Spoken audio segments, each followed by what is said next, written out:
Better unmute. All right. What's cracking, everybody, man? Welcome back to another edition of Giants Conversations. Coach, what's good? What's cracking, man? Peace and blessings, brother. How are you, man? I'm good, man. Back in action, man. You already know, man. Was up last It's night watching football that time, fight. baby. Oh, Did you catch that fight though?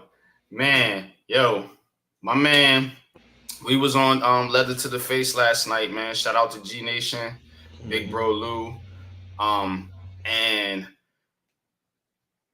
man, Crawford put a beating on that kid, man. Like it keep was hearing.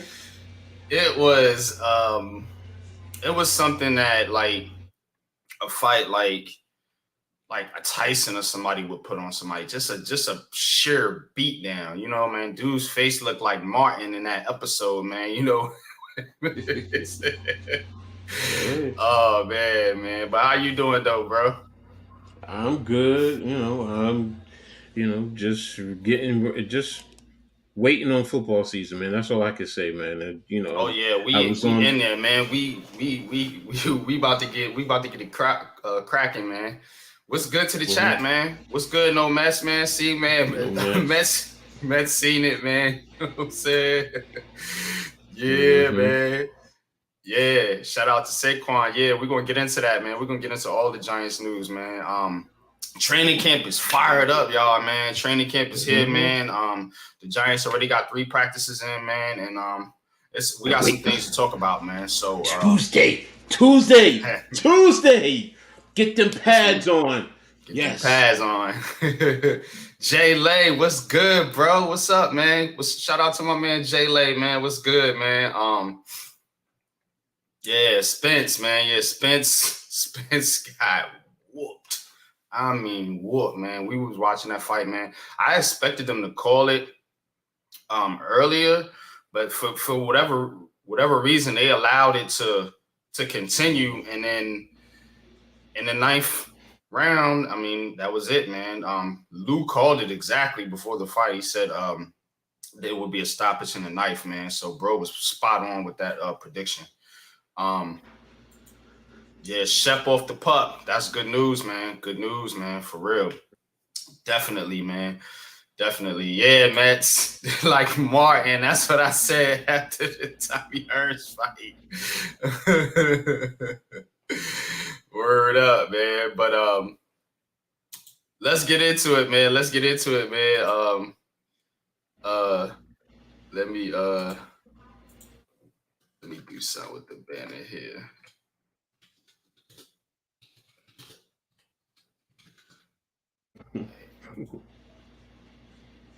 All right, here we go.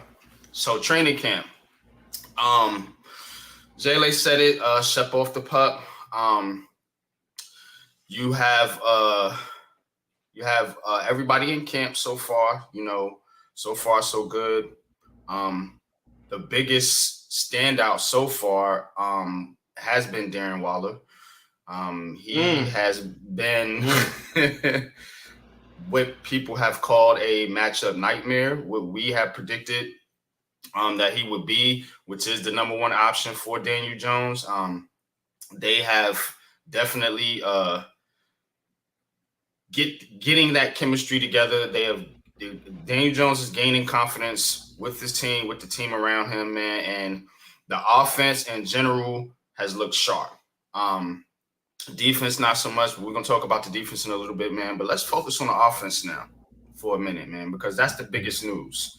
You know, Daniel Jones, Saquon Barkley able to put the contract talks to rest. That's dead.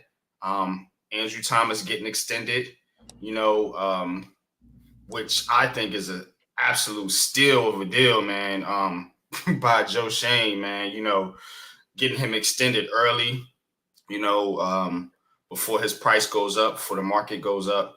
So that's one thing. And then also, you know, these receivers, man, you also got to think about a guy like Darius Slayton.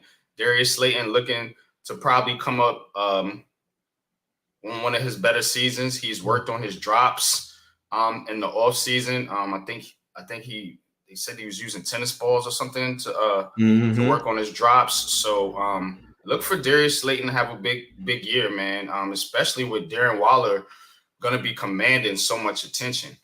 So the offense has looked generally well. There are reports that Evan Neal has looked better. And now we don't Mm-hmm. know for sure because of the pads are not on, and they're not able to hit in practice right now. So we don't really know for sure, but his footwork has improved, and that was one of the biggest things, man. So, Coach, I'm gonna kick it over to you now. You're the coach. Tell Mm-hmm. me a little bit about Evan Neal and his footwork and how he can improve and or how he has improved so far in camp. Well, all indications are in terms of the footwork is that um, he's getting out of his stance quicker. He's also lost Mm-hmm. weight. He lost, I think, remember we were talking earlier, he lost about 15 pounds, which helps Mm-hmm. in his quickness. It allows him in terms of taking the right angles, when you kick out or when you're down blocking or when you're opening to pull to get to the second level. You know,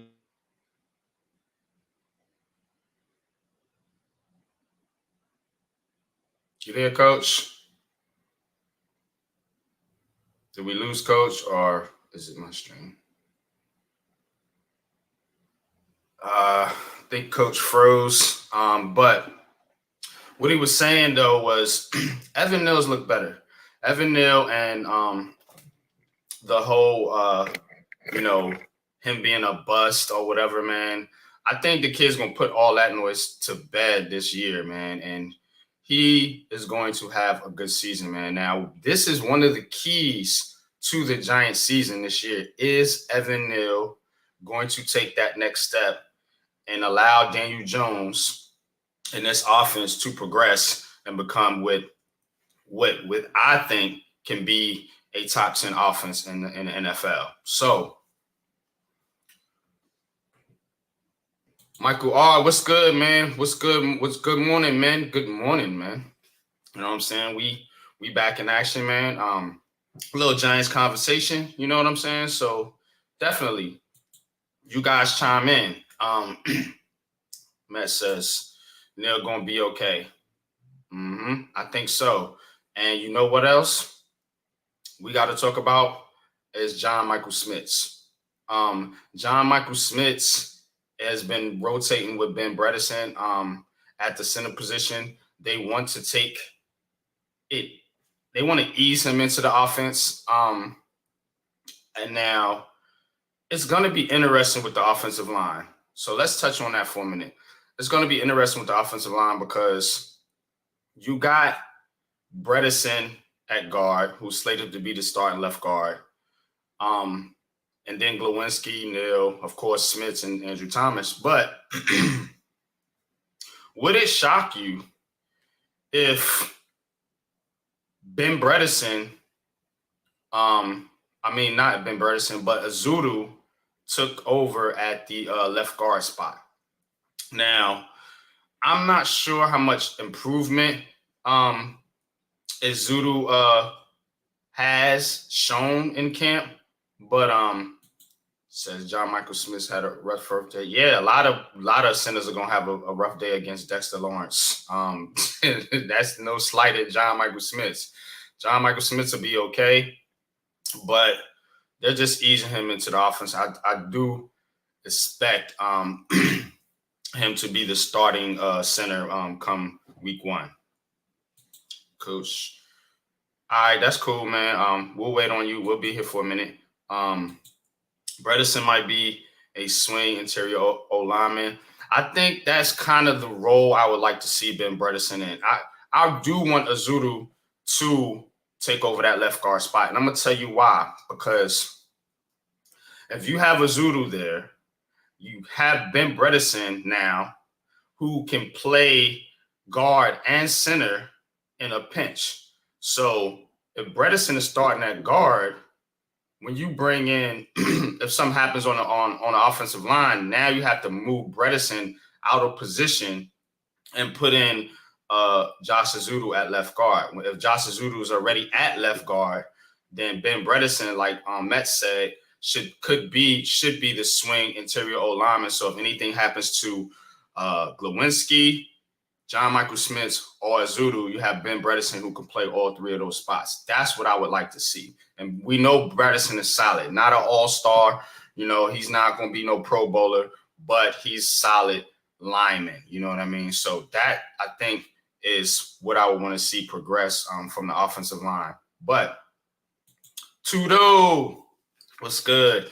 Master Solution respects the big boss NYG22, Miss Wise, No Mets, Michael R, Coach Ed, J-Lay, and all die hard Giants fans in the building. And F all Eagles losers, please forget about it. Word up. But yeah, man, most definitely, man. I do want to see this line, man, take that step, man. And the key is Evan Neal. Now, let's talk about Daniel Jones for a minute, because we're going to talk about the offense, and I'm going to touch on a few different things here with the offense. Training camp news and notes. Y'all hit that like button, man. Giants conversation. Your boy NYG22.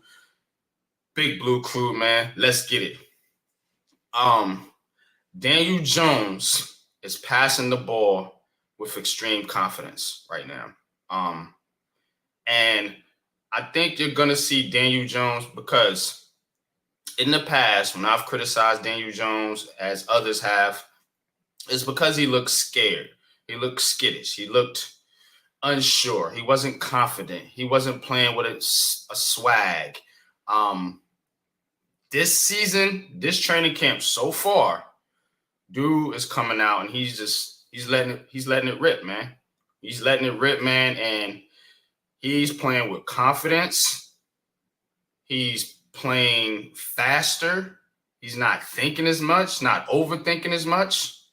And to me, Daniel Jones should easily be able to surpass what they got on offense. Looking at Darren Waller and that monster, and having Barkley back, and having Andrew Thomas locked up, so he don't have to worry about his money. So he's just going to go out there and play. No distractions for the Giants, even though the media has tried their best, their damnedest to distract this team and to cause some internal rift between Barkley and Jones and the rest of the team. It hasn't worked. And these guys are focused. They're locked in, man. And shout out to Brian Dable and Joe Shane, man, for making that happen. Daniel Jones, I think, could easily be a top 10. I think he's top 10 quarterback right now. Met says top 8. No debates. But I think Daniel Jones is going to have a career year, and I definitely expect him to surpass well over 4,000 yards this season. Now, with his running ability, could he top 4,500 yards total? Do you know what that surge was from? Oh, sorry. All right. Sorry about that. Good. But I definitely think that Daniel Jones is going to have one of these seasons where he's going to shut up a lot of people. Because a confident Daniel Jones is dangerous. You've seen his confidence level in that playoff game. In that playoff game, Daniel Jones was confident. Daniel Jones, I think, played probably his best game I've seen him play in total, with the 4 touchdown performance. But it's confidence, man. You want your quarterback to have confidence. You want your quarterback to be backed by his teammates. You don't want no distractions. Brian Dable has done a phenomenal job at allowing this to take place and helping out his quarterback with the moves that he made, with the offense structured the way it's going to be structured this year, with Mike Kafka coming back, with Slayton coming back, with Barkley coming back, adding Darren Waller. It is set up as we have predicted, and the ones that Are Daniel Jones detractors? They're gonna be like, no more excuses, and they're right. I'll give them that. They're right. There's no excuses, and I don't think they're gonna make no excuses, man. Because I think Daniel Jones is gonna go out there and play some real good football this season for the New York Giants. Coach, let me get to a couple comments real quick. Hmm. Okay, Michael, shoot it, man. Shoot it in the chat, man. We'll answer any questions any of you guys got. Any comments or whatever. This is Giants Conversations. The way I structure this podcast is for us to interact as Giants fans, and not for me to just sit up here and run my mouth, because I do enough of that, man. But um, DJ wasn't confident because he knew the game plan and coaching staff. Be right, right, and they it's definitely a different vibe here with this Giants team, man. Now that those coaches are gone, man, because they were. Ugh. And I did not, and that was my fault, and I did not understand and realize how much coaching really, really matters, man. And it's like night and day, man, with this team. My bro Adam, what's good, fellas? What's up, man? What's good with you, Costas, man? How you doing, man? Big Blue Crew. Um, we good, man. We good, man. Maintaining, man. I don't know if you caught that fight last night, Adam, man, but your boy got banged. Spence got banged up in that one, man. But um, he played 2 playoff games. Yeah, I expect him to play 2 more this season, Adam. For real. Because I got the Giants going to the. Yeah, I'm gonna say it. Unpopular opinion alert. Hit that like button. I got us going to the NFC Championship game, man. But we'll get into that later and why I think that and my confidence level with this team. So definitely smash. That's right, man. Good life, man. That's right, man. Let's go, man. Hit that like button, man. You know what I'm saying? Let's get these subscriptions up, man, for your boy, man. You know what I'm saying? We're gonna be doing big things over here, man. Shout out to my sponsors, man. Go Travels, Shadow Worlds, the Big Blue Crew network. So let's get it, man. Let's do big things over here, man. Let's get these numbers up, man. Appreciate y'all, yeah. Um, okay, here's this question. Hmm. Question about Brent Banks. Is it too early to pass judgment on the rookie? But when you actually start worrying about his play, if it does not improve after the preseason Dallas game or the bye week? Good question. I'll let Coach answer that first because he's the coach. He has more insight on the position than I do, and then I'll chime in. Go ahead, Coach. For me, it's I expect there to be some growing pains, especially once the season starts, because the speed will change when it as opposed to the preseason. I mean, it's real. The intensity, everything. So yeah, I'm expecting mistakes. Do you want to see him, work his way out of those as quickly as possible? Of course, but I would more look for his progression, because you're going to make mistakes. Sometimes, initially you don't want it. You say you learn from your mistakes and grow, but sometimes as a rookie, you might make a mistake twice. And then, after that, it clicks and then you move on. And that's what I'm looking for. Do I want him to be dominant and shut down, right off the bat? Yeah, of course. But the reality says, now when would I stop worrying? I'll be honest with you, for me, going into year two. I'm not saying I want to see major mistakes all year round. No, I want to see him play confidently and learn from his mistakes. But you're going to make mistakes. He doesn't know fully how to watch film and pick up on the tendencies because everything is new. I mean, it's like he's like a deer caught in the headlights. And I don't care what any rookie says. He can say he's confident. He can play that way. You're going to have butterflies. You're going to worry.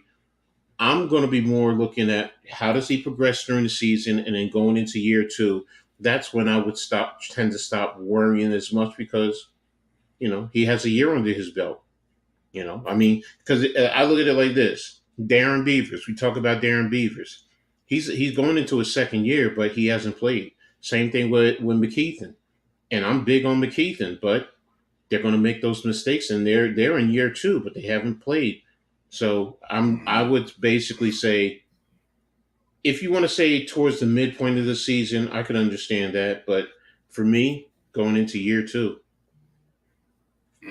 I agree with you, Coach. I'm not going to trip over Deontay Banks, and I know he's had some struggles, and I expect him to have some struggles.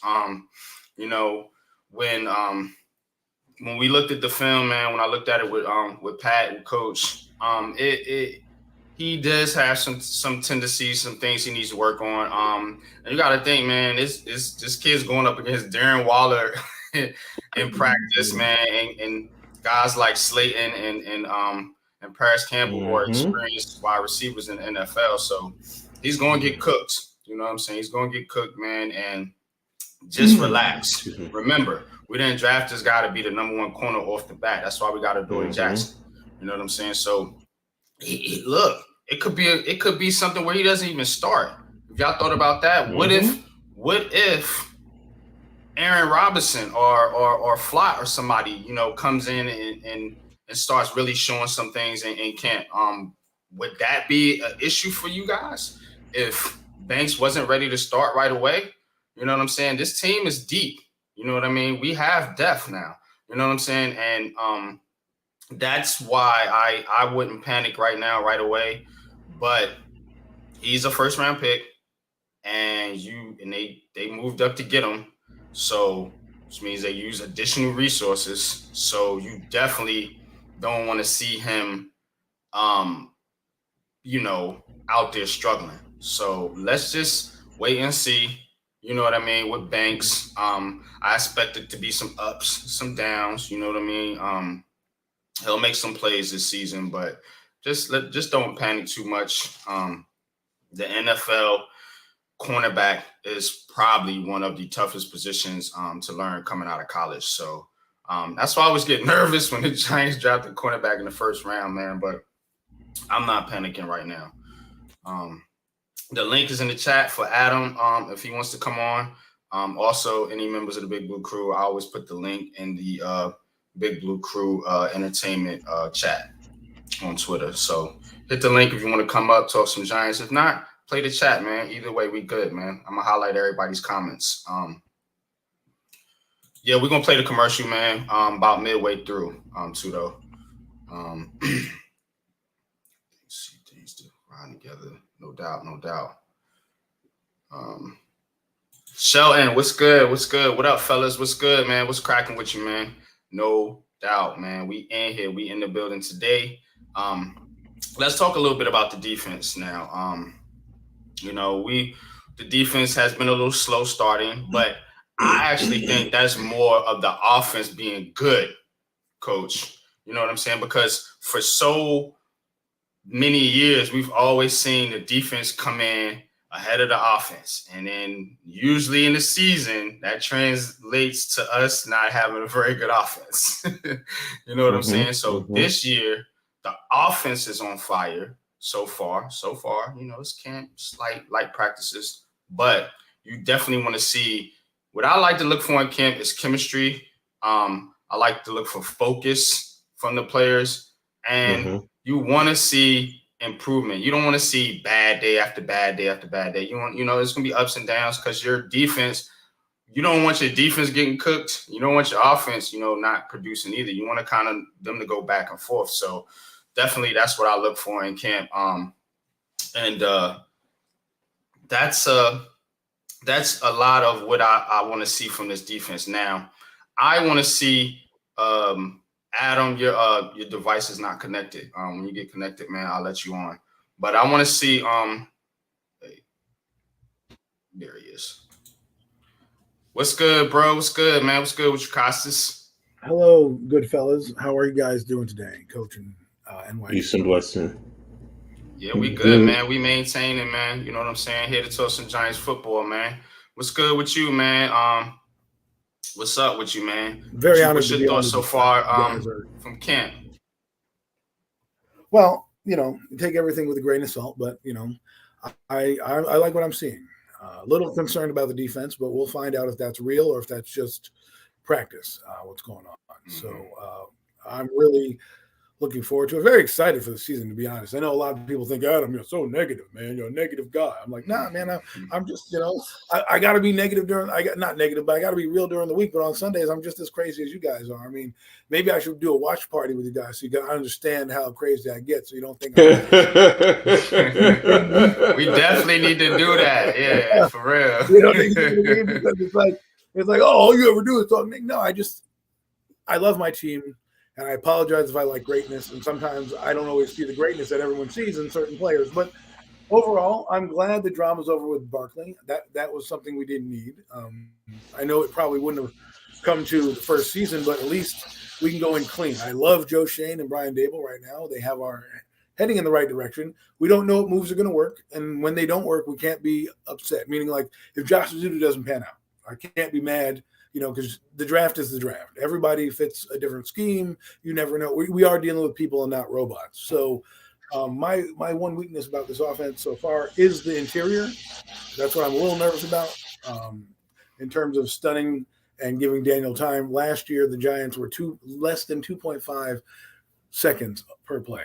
Right now they're trying to go down the field more, which is going to lead to more fumbles, turnovers, and that of that nature, especially because Daniel, let's be honest, sometimes he tends to look long, right? And he's going to stand there and he's going to want to make that play because that's just who he is. He's going to try to do that. It's going to lead to more issues. So if those guys can play, we have no idea, because my concern with Bredesen is you're moving him to two different spots, which is great. Isn't it like, a jack of all trades but a master of none or something like that, where a lot of stuff, but you don't know anything. So for me, I would have just said, hey, man, just focus on center. And if you end up being the best center, great. If not, during the season, we can move you to guard if that's what we think you can play, because he's come up as a guard, right? So I just think when you learn those positions, it's harder to take your mind. For example, for me, I work in the field I'm working in now is similar to what I've been doing in my career, but I had to learn a whole new language on how they do things. Right. So I had to reprogram my brain because certain things in my brain meant something else than another job. Right. And that's how I feel when you play guard. When you play guard, the only time you're looking at one side of the field is if you're pulling. Right. Other than that, you're worried about one half of the field. Right. Who's in my progression gap? With the center position, you have to know everybody, because you have to know what feet you're seeing there. Is that Micah Parsons' feet? Is that a defensive lineman's feet? Where is he coming from? The line calls, the adjustments. And I think if you cross train on both, you're not mastering the one that you need. And last year, our center position, unfortunately cost us a game with his stupidity, but he also lacked a lot down the stretch where he needed. So I think, like, Schmidt, put him in now. Just let him get his mistakes. I know he played the Cowboys out the gate, but baptism by fire, baby. We'll know if you're good or not. I mean, look at a lot of the centers across the league. They've started in their games. I mean, the kid from Iowa last year, Lindenbaum, he started. They got Creed Humphreys over in, I forget what team he's playing for. They got KC, right? Right, yeah. So, I mean, sometimes, and the only issue that would scare me a little bit is the left guard, because my center would need to lean on him, right? Because sometimes the center's going to make the wrong call, but the guard's going to know the play and understand, I've got to go this way. I don't care that Michael Schmidt thinks he saw what he saw. I'm going to trust the coaching and I'm going to go, right? So to have that to lean on, that's the only thing. Like, that's why I think what Andrew Thomas has done is spectacular, because he's had a rotating door at left guard, right? And he's just been able to hold up on his end. Do you know how many people would fold and crumble? Look at Nate Solder. I mean, that guy, you put Will Hernandez next to that guy, and he overcompensated. Right? And now his guy's running by him. Will Hernandez is on blocks because he doesn't know where he's going. And then all of a sudden, boom, you're getting sacked and left and right. So that's why I think Andrew Thomas is you too, Michael. Definitely an underrated guy. So anyways, I've been rambling on. Enough with me. Nah, you good, Adam, man. I appreciate you coming on, man. You know what I'm saying, man. It's all love, brother. You know what I'm saying? You part of the Big Blue crew, man. And most definitely, I always listen to you, man. Despite some of our disagreements, man. You know what I'm saying? We still fans. We still love our team. That's what leads to good discussion, because, to be honest with you, if you don't have your view, I don't learn, right? And that makes me go back and restudy and say, hey, listen, because when I try to come at you guys with my thoughts, is because I've researched it. I've gone back and I've thought about it, and these are the things that pop in my head. Now, we may not agree, and that's fine, It's at the end of the day, we love the New York Giants. That NY on the top of your head is what we love. Mm-hmm. And let's be honest, Coach has been a fan longer than me of the Giants. He knows that there have been players that have been hated by fan bases, even if they've been good. I mean, even the Yankees, people hate Aaron Judge. And I mean, he's the best player on their team, but people are going to do what they're going to do. I see you, man. What's good, Raphael? What's good, man? Hope all is well with you and your family, man. Salute, man. Peace and blessings. Now you was talking about the Ben Bredesen, Adam. Yes. I honestly think what they're doing with Bredesen is what I would like to see. Now here's kind of what I want to see it, the way I want to see it play out. I kind of touched on it earlier. If Azudu can come in and take that left starting guard position, and you can move Bredesen to be a reserve backup, so he'll be backing up the three positions: Smits, Azudu, and Glowinski. Now the flip side is if you have Bredesen starting, now it's what you're talking about. Now you have to move him over to another position if someone gets hurt, because he's going to be in there taking those reps at said position.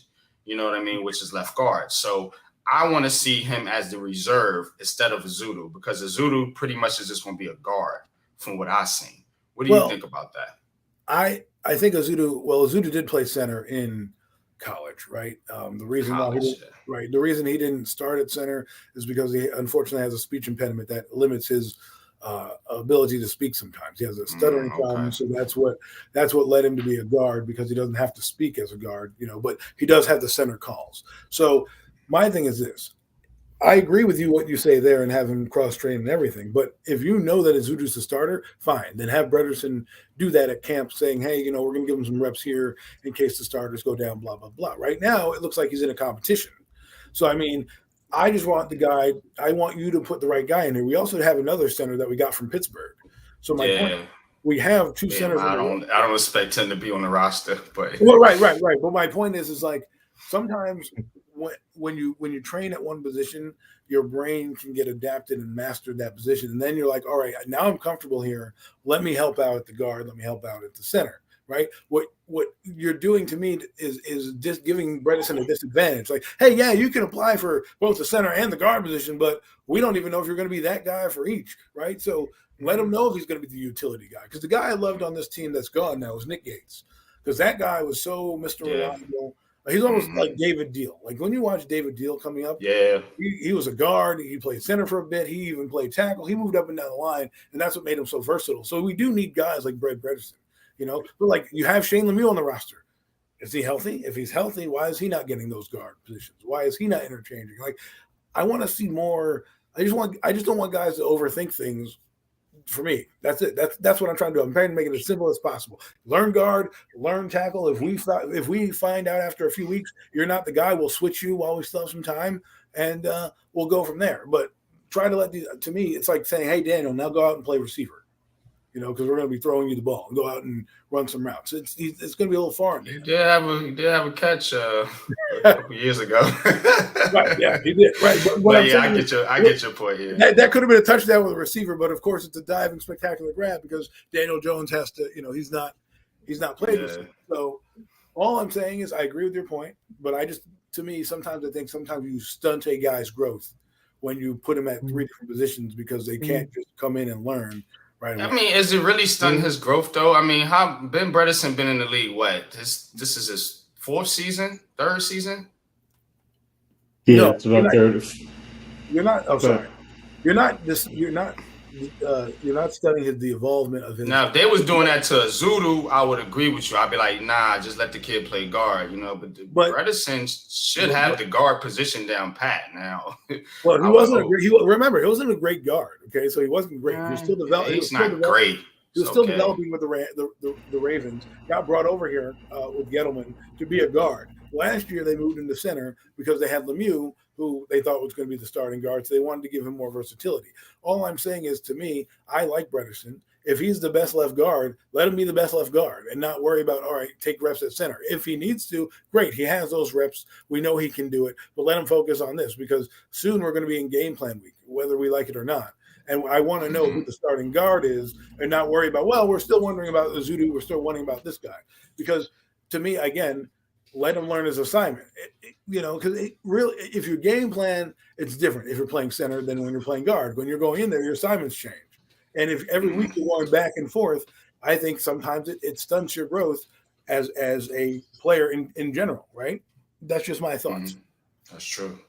That's true. Coach, you can you're better than me. You're a coach, so you would know more about this. Well, you're right in a lot of respects, but there's also one other thing that as a coach is a player's intellect.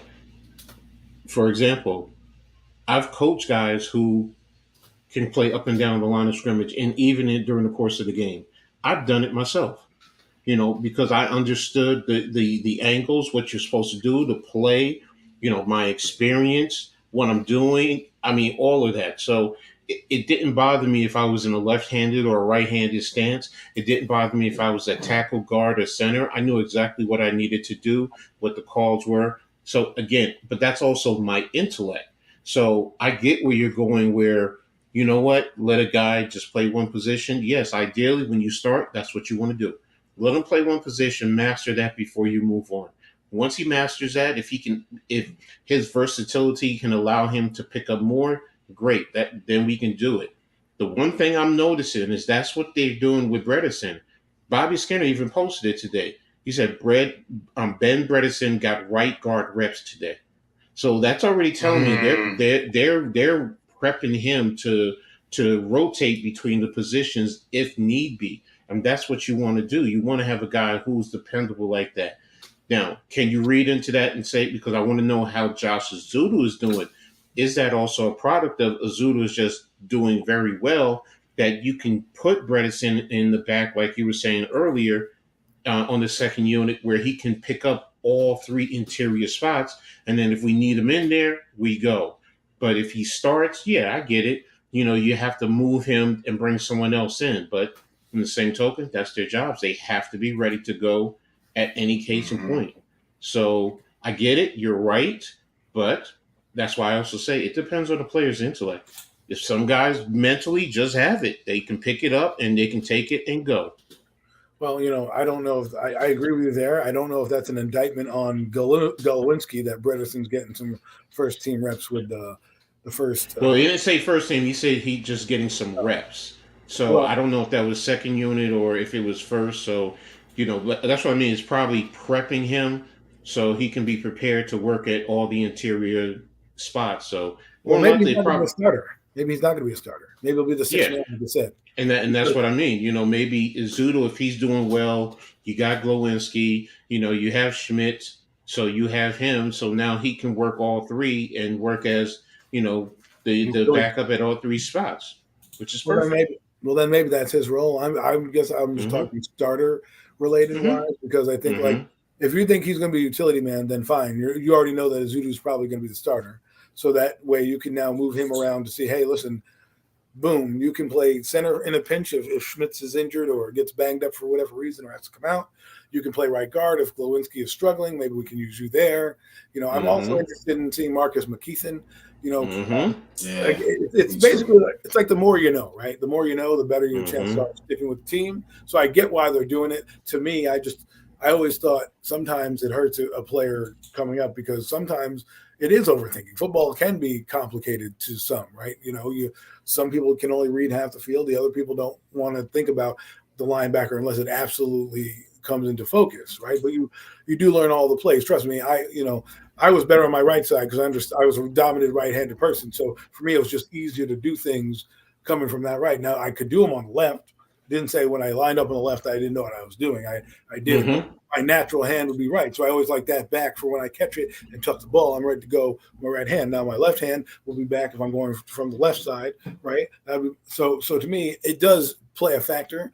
But obviously, like you're right. Intelligence does matter. These guys are have to be smart. But I like McKeithen. See, I'm worried about Gulowinski. Some people say he struggled. I'm like, we paid a lot of money. What you call him, coach? Chicken legs. I'm making a concerted effort not to say it as much, but I call them chicken legs because I mean, and I know somebody asked me why I say that. I said if you look at all the offensive linemen, everyone else for the most part are a little bit more stout on the bottom half, where he just seems to be a little bit leaner. What's good, Where Matt? What's good, bro? what's up, Matt? Where you know what, you don't have the power as much in your lower legs to stay up to Appreciate you too, stall though. penetrations and certain bull rushes and so on and so forth. You need good leg strength to stall a defensive lineman sometimes, and it just worries me about him because I've seen him on skates last year. And that's just me being very, very, very picky, because I'm not saying guys with a lower base can't play well. There have been plenty. So it's just, that's me, and it's also me, my build. I mean, I'm thicker down low. So I've always used, when I played D line, I was big on exploding out, getting a good explosion because, with that leg drive, it can create the force you need. And the same thing as an offensive lineman. So, but that's me. I mean, Well, so speaking of offensive linemen, let's touch on this. Got Andrew Thomas signing this 5-year, $117 million extension. Now, that's 4 players. Joe Shane has locked up that were retained. Remember, we weren't retaining our players in previous years. We were letting them walk or trading them or whatever. You know what I'm saying? So this offseason, he's locked down Andrew Thomas, Dexter Lawrence, your 2 pillars on your offensive and defensive line, respectively. He locks down the quarterback, no matter what people think about him. You know what I'm saying? And he was able to work out something with Saquon Barkley. Now, it's not what the fans wanted, but it was good enough to get Saquon Barkley in camp, man, and get this train rolling, man. So Andrew Thomas, 5 years, $117 million. I think he is ascending to be probably the best left tackle in football, if not already. So what's your thoughts on this contract, man? Real quick, man, just to get you guys' opinion on that. You talking me or Adam? Coach, both of you, man. Come on, let's talk, man. Giants conversation, as far as his contract, I mean, I'm just happy he's locked up. I didn't care about the money. Hey, if he signed for $1 and said he was going to play, hey, he signed, he's locked in. That's all I cared about. Yes, he's growing, he's developing, and I'm loving what I see. So, as far as the money, what he gets, all right, whatever, Shane. You the chess master, bro. Do your thing, and he's locking him in. And I mean, he got him at an affordable price because a lot of other tackles, might have gotten more money, but I'm cool. I mean, I love it. He's locked in. He's locking in the key players that we need, and like you said, Barkley, okay, got him 1 year. Don't forget Darius Slayton, got him for 3 years. Yep. So that's another one. Yeah. He's bringing in the guys that and keeping the guys that he needs, and he's going to continue to do that, and he's showing he has great business savvy, and he's not going to be financially irresponsible. He's just not. So, and he's going to say he doesn't care who it is. Hey, you could be the player that the whole fan base loves. He's not breaking the bank for you, i.e., Saquon Barkley. I mean, and that's the business. That's really what it boils down to. That's the business. So, if you don't like the business, then don't be here. I mean, we love you, but business is business, and he has a salary cap he has to work with. So, the day the NFL says, "Oh, it's unlimited resources, you can pay whatever you want," then I'm going to be expecting us to go out there throwing a bank at every damn top level player and bringing them to New York so we could have a dynasty here. But we don't have it. That's not reality. So, go ahead, Adam. You got it. What you think? I think it's great to lock up a guy like Andrew Thomas, a cornerstone of your team. We have to thank Dave Gettleman. I know a lot of people didn't like that pick when it was made. I loved it. I thought he was the best tackle in that draft. People laughed at that. They mocked it. And then half the fan base was mad when he was struggling. And then I heard Eric Flowers, he's a bust. Next thing you know, here we are talking about him being the best tackle in the league. Call patience, baby. When I saw that guy come out, the length, the athleticism, I said, I didn't know you guys by then. And Andrew Thomas was a little before our time, but I had a friend of mine. I texted him like, yo, man, great pick. He goes, what? Dave Gettleman, he made the wrong move, man. He panicked. I was like, dude, this is the best guy. He has the best upside. Trust me. Laughed in my face the whole time. I texted him the other day. I said, how's that pick look right now? Right. So, how the tables have turned. I love Andrew Thomas. I think he doesn't get enough respect in the league, and we'll see what happens. That's for a guy like Dexter Lawrence, signing him. Again, another Dave Gettleman guy. The pick was maligned on at least the New York radio. I remember WFAN, Mike Francesco, like, this guy has 1 foot. What are they doing? What is Dave Gettleman doing? He has 1 foot. This guy can't play. He's a 2 technique. He doesn't do any pass right. The Mike Francesco. Yeah. And I'm sitting here looking at it like, oh my God. Like, and in Clemson, he had that injury, but he was a beast at Clemson. So here we are again. Dave Gettleman, I know people don't like him, but he did pick some decent players. We have to give him some credit. And give credit to Joe Shane for having an ego.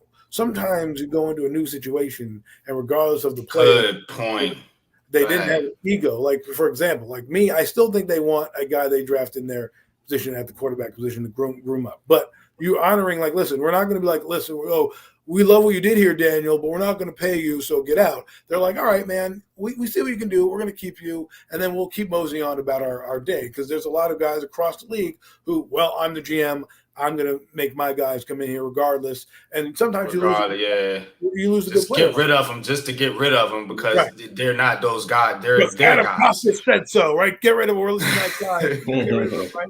No, it's just, it's smart business. We see the contract. We obviously know what he's doing. He's hedging his bets, saying, listen, man, we'll give you a couple years. We're going to try to build this team up for you, and we'll renegotiate or move on at that juncture, So I like what he's done.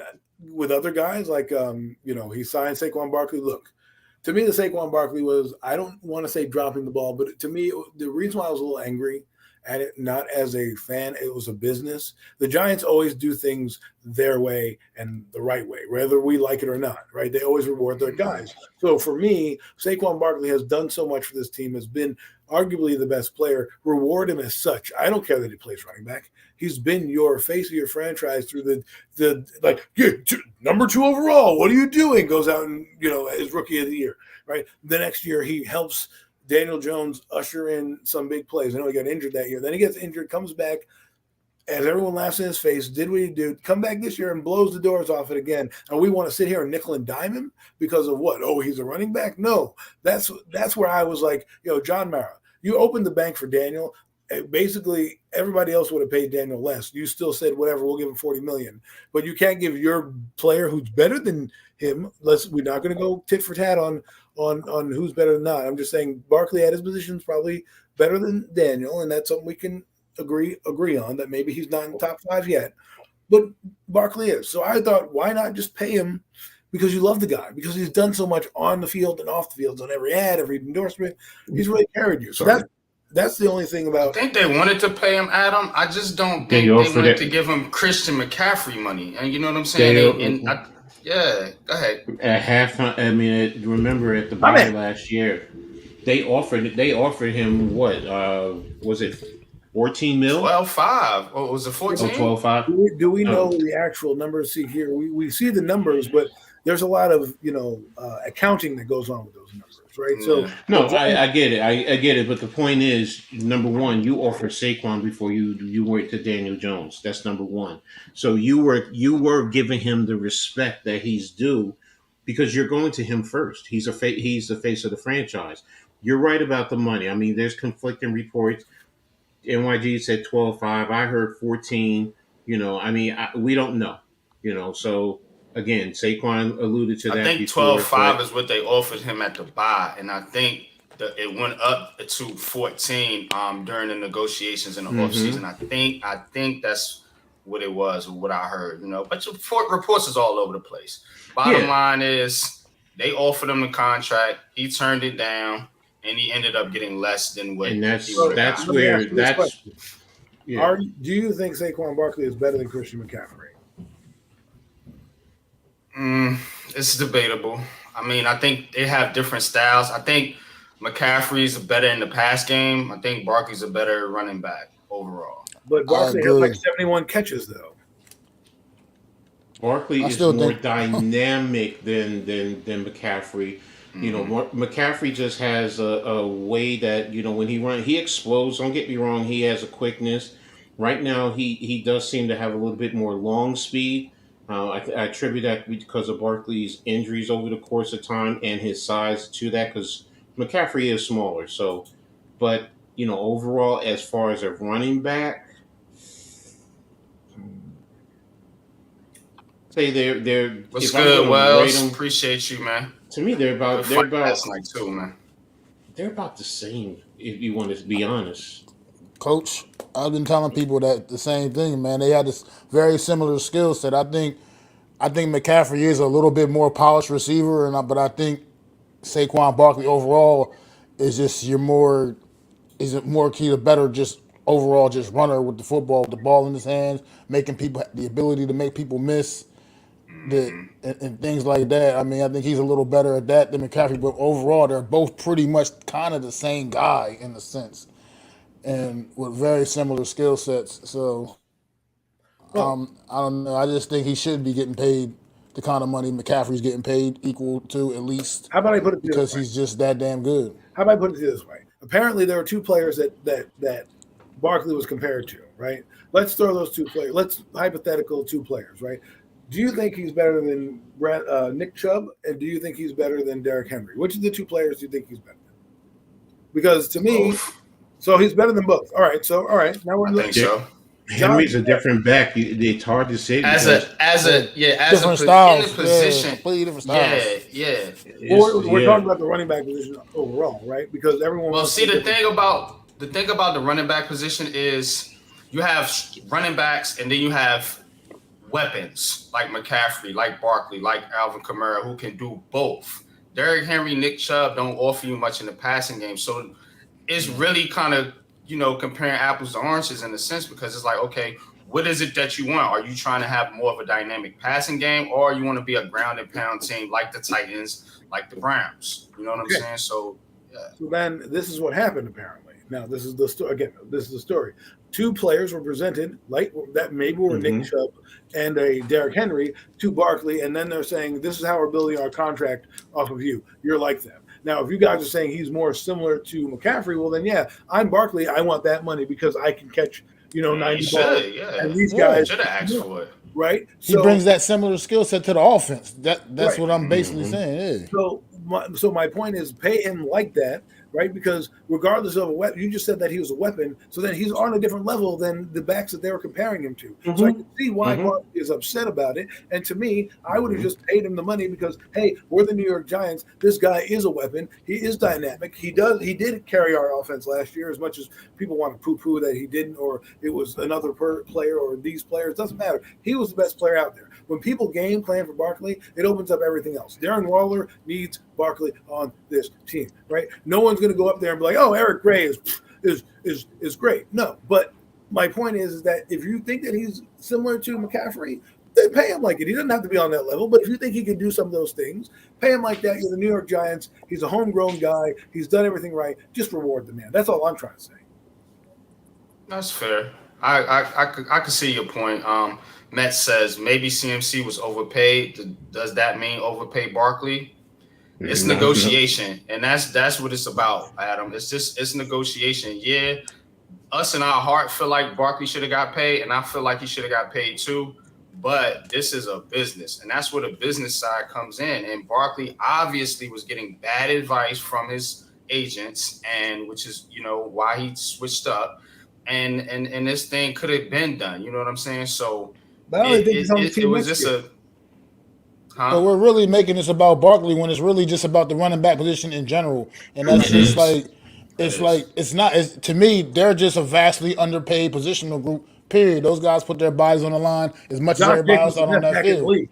Not I me mean, saying that. That's the NFL. He they're led the they're NFL rookie. Yeah. they're making Yeah. It is. contact every single play. Sometimes quarterbacks can sit back there and not even get touched. You know what I mean? Like these running backs, they're getting hit every play regardless.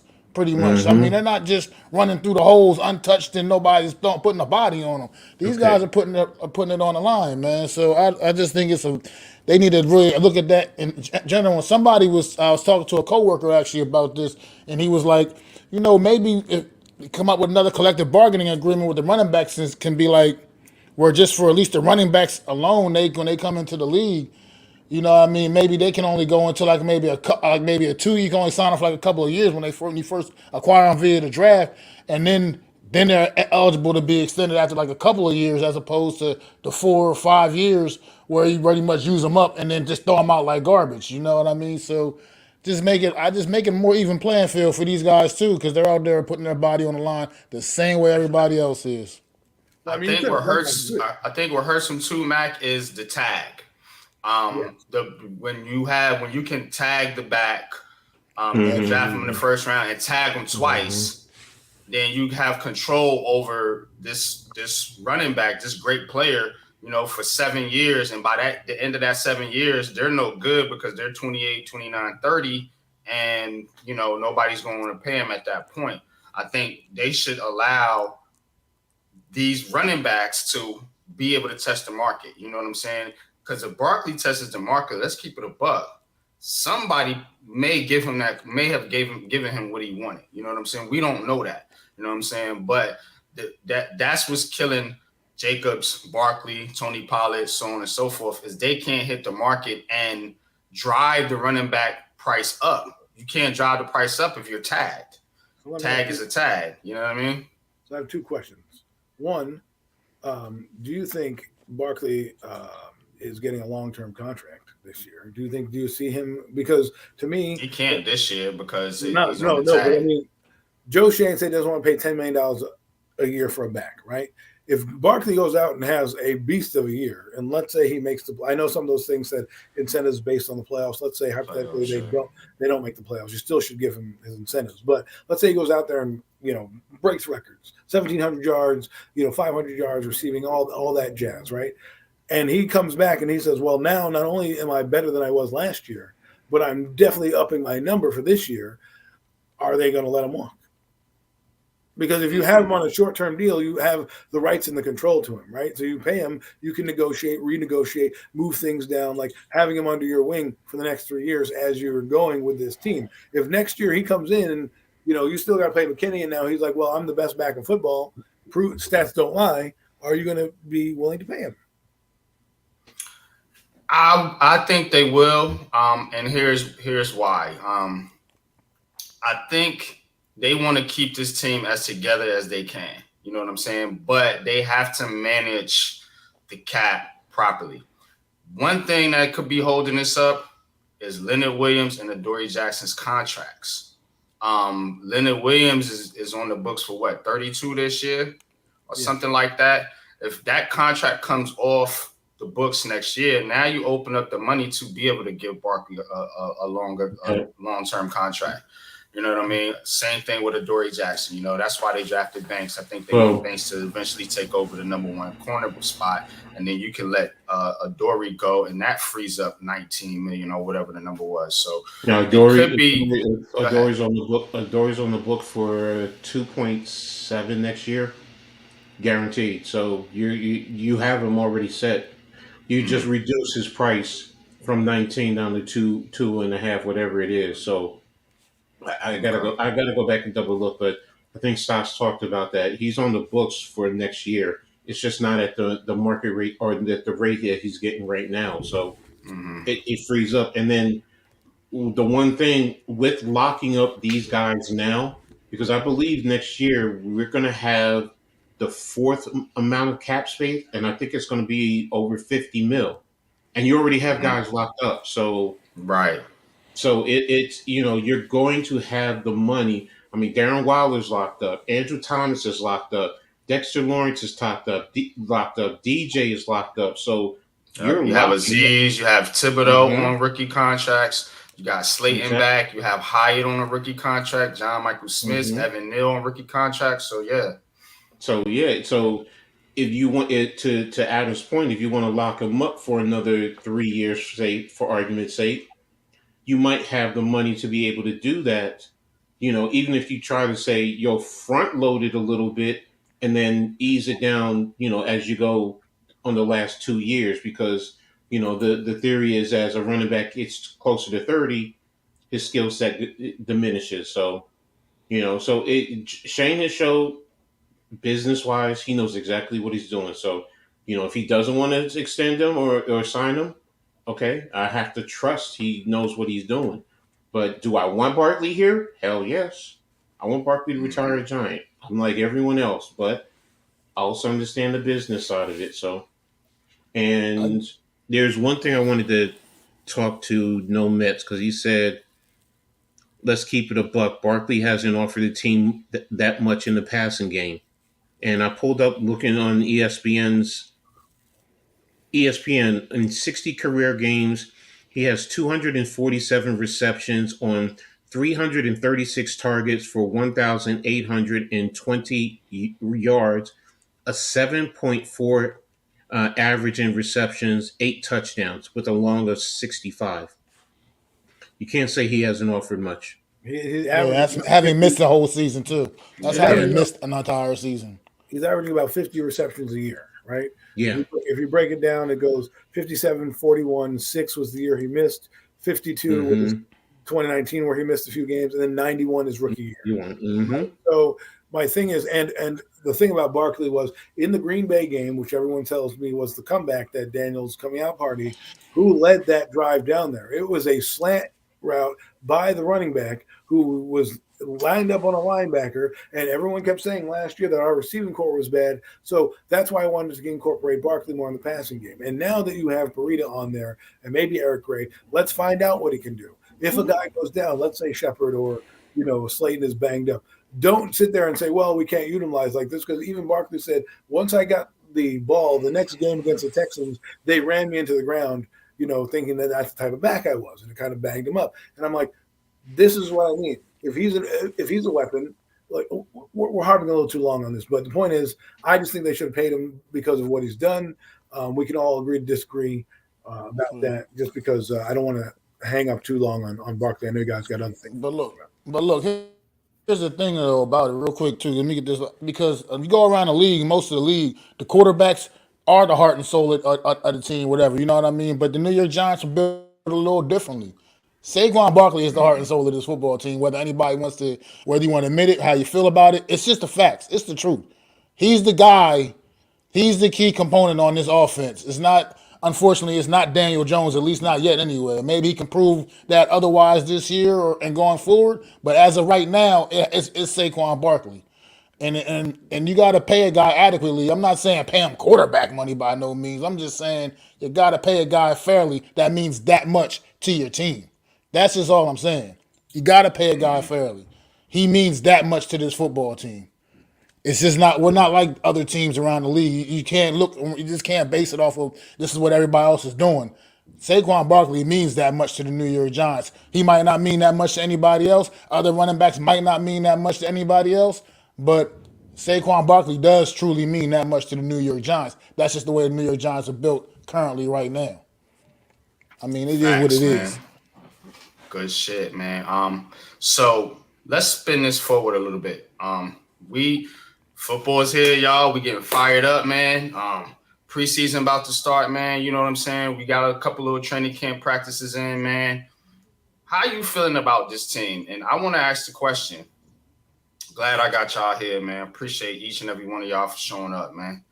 Are the Giants real contenders in this NFC? I'm not talking about Super Bowl. Let's just talk about the NFC as a whole. So, I'll throw out some teams.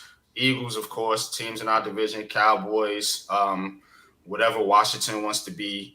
Then you got the 49ers, you got the Seahawks, you got teams like Detroit on the come up, Minnesota, of course, always scrapping around, hanging around. Can't make much of the NFC South right now, to be honest with you. So where is it? Are the Giants real contenders? Because in the media, you would think we one of the worst teams in the league, the way these cats is talking, you know what I'm saying? But we see the improvements. We see the players locked up. The distractions got killed. You know what I'm saying? We got a continuity on the offense and the defense. So, are the Giants real contenders in the NFC? I don't want to sound cliche, but ask me that at midnight on 9/10, because that'll be the opening game will be the determining factor as whether or not this team is contending. Because if they go out, and I said it to Mac, he knows, I said the season's on the line, at least for me, come game one. Because these Cowboys have beaten you the last four out of the last five times. They're probably overlooking you a little bit, Yeah, saying I'm like, sick of it. you know, we're technically Super Bowl contenders here. We're trying to march onto that thing, and while they're going to come out firing, we got to be ready. And if we drop the now, if we go out there and we play a good game and lose, I don't want to hear. I don't want moral victories. You got to win.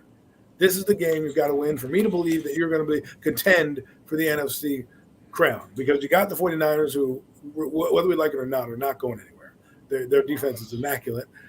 Somebody said, I listened to a podcast the other day. Someone said their offense is built for a quarterback that's competent, meaning you don't necessarily have to be good, you have to be competent, right? Mm-hmm. So you just get to the weapons, Ayuk and who's I forget the other guy.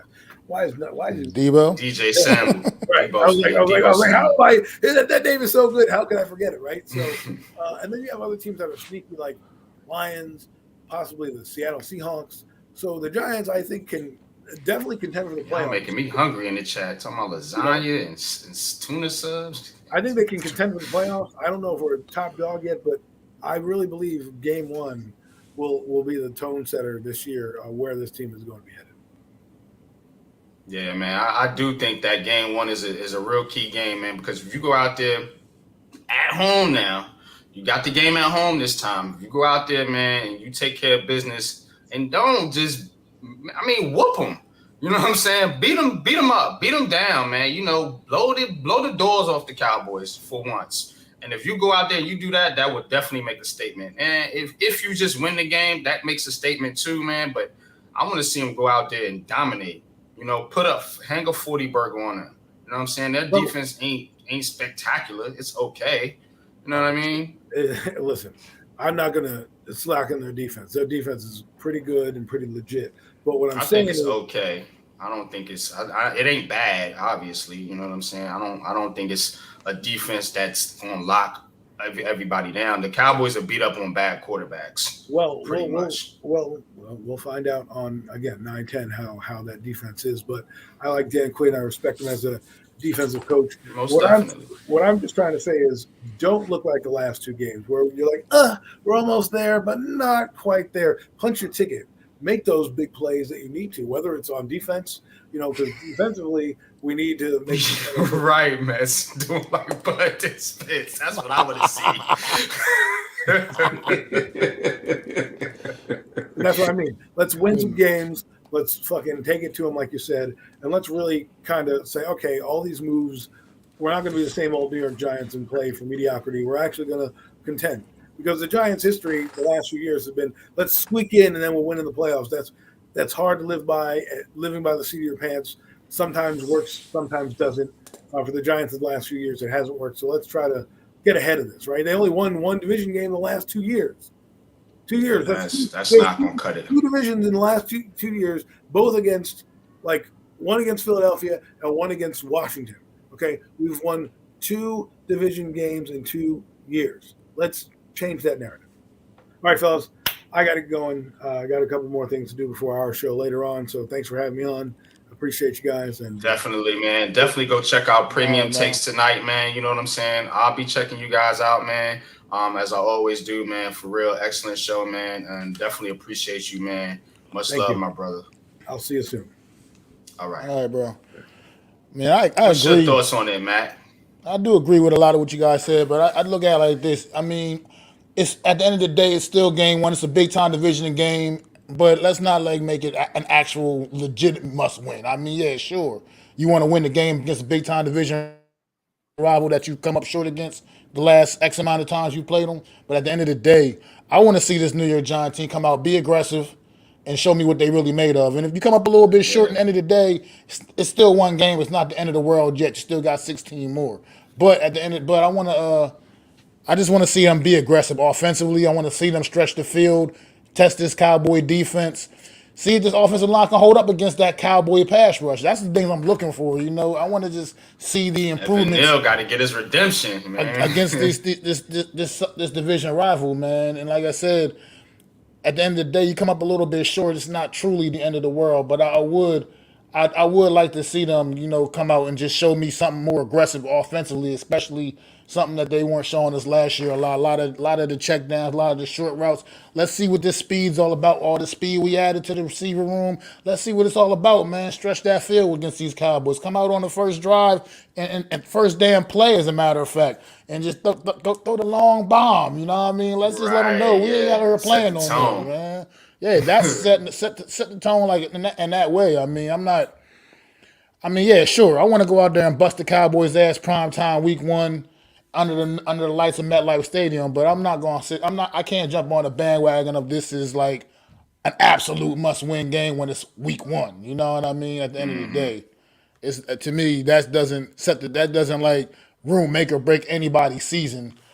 Losing the first game of the season is not going to make or break your season. Sure, I mean, you want to go out there and get the job done, but I mean, I just think I want to see the Giants come out and show me something that they didn't, that I haven't seen, and that's aggression on offense and really, really making teams think about it, what you're going to do. I mean, I think the Giants were an easy team to defend for the most part, and that's what kind of held us up a little bit too, man. Overall, the last couple of years were just too easy to defend because we just didn't have the weapons to make things happen, and I think you will see Barkley potentially more involved in the passing game if the offensive line can step up and improve. Because I think that's a part of why his numbers have gone down in the passing game a little bit. Is because they're needing him to keep them in and help the offensive line and help out pick up running free guys coming running. I mean to the quarterback.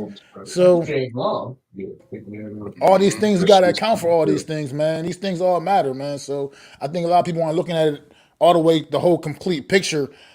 Like I said, we were talking about Barkley earlier. He is a legit weapon, man, on this offense, and he can do a lot of things that other guys around this league do. And I think some of the New York Giants limitations overall have held him back a little bit too from really seeing him fully Offensive grow. line, right. So I wanna just see a very much more aggressive New York Giant offense, and just hope this defense can continue taking the steps that they were taking last year, and hopefully we do go out there and beat up the Cowboys week one. No doubt, man. You already know, man. I'm definitely looking forward to that game one, man, to see what this Giants team can do, man. But I'll take it a step further. I think looking at the landscape of the NFC, 7 playoff teams, okay, you should be in contention in your division. You know what I'm saying? I think the Giants should be battling for the Eagles for this division, honestly. I am not sleeping on Dallas, but I'm definitely feeling like this team, Dallas, is going to take a step back. I mean, their quarterback, depending on who Washington puts out their quarterback, he could be the worst one in the division. You know what I'm saying? Dak Prescott is not a good quarterback right now. They do have a solid defense, man. Somebody made a good point. I think it was Pat or somebody that they're going to be missing Ezekiel Elliott. He was very underrated. Good in the coach. It was you. That's right. In the short yardage game. You know what I'm saying? I like to give the credit to people that's due credit to, because these aren't my opinions, but I do agree. I think that they are going to miss Zeke. They do have Mike McCarthy calling plays right now. Do not underrate coaching. Same thing with the Eagles. They have two new coordinators. You know what I'm saying? So the Washington has a new coordinator. Guy from Kansas City coming over, the enemy. So we are the most together team for once in this division. We have both coordinators coming back, all of our players coming back that were performing last year for the most part. You know what I mean? And I just think that continuity, you know what I'm saying? I don't give a damn about the schedule because schedules change from year to year. You know, you can have the easiest this year, look easy on paper, and then you go out there, man, and, who knows? The Arizona Cardinals could be I don't expect them to, but who knows? That could be a 500 team, and that doesn't look like an easy game. You know what I'm saying? So you don't know until you play the games, but ultimately, I don't understand the hate that this Giants team gets, that this fan base gives the team, that we as fans get. I mean, you got people in the media hating on the fan base, calling us the dumbest fans Mm-hmm. in the media. Y'all want to see this? Because Seriously? you got to understand what we dealing with right here. Let me show y'all something, because when you talk about your team, you got to understand how other people feel about you and feel about your team. Let me show y'all this, because now this is probably a troll, I'm pretty sure, but let me make my point real quick. So here is the list on Twitter. You might have to JPA make it bigger. football, whoever. Okay, let me get it bigger for you. Pause. Oh, come on, man. Y'all kill me with that. All right, can you see it now? Yeah, let me see it. All right.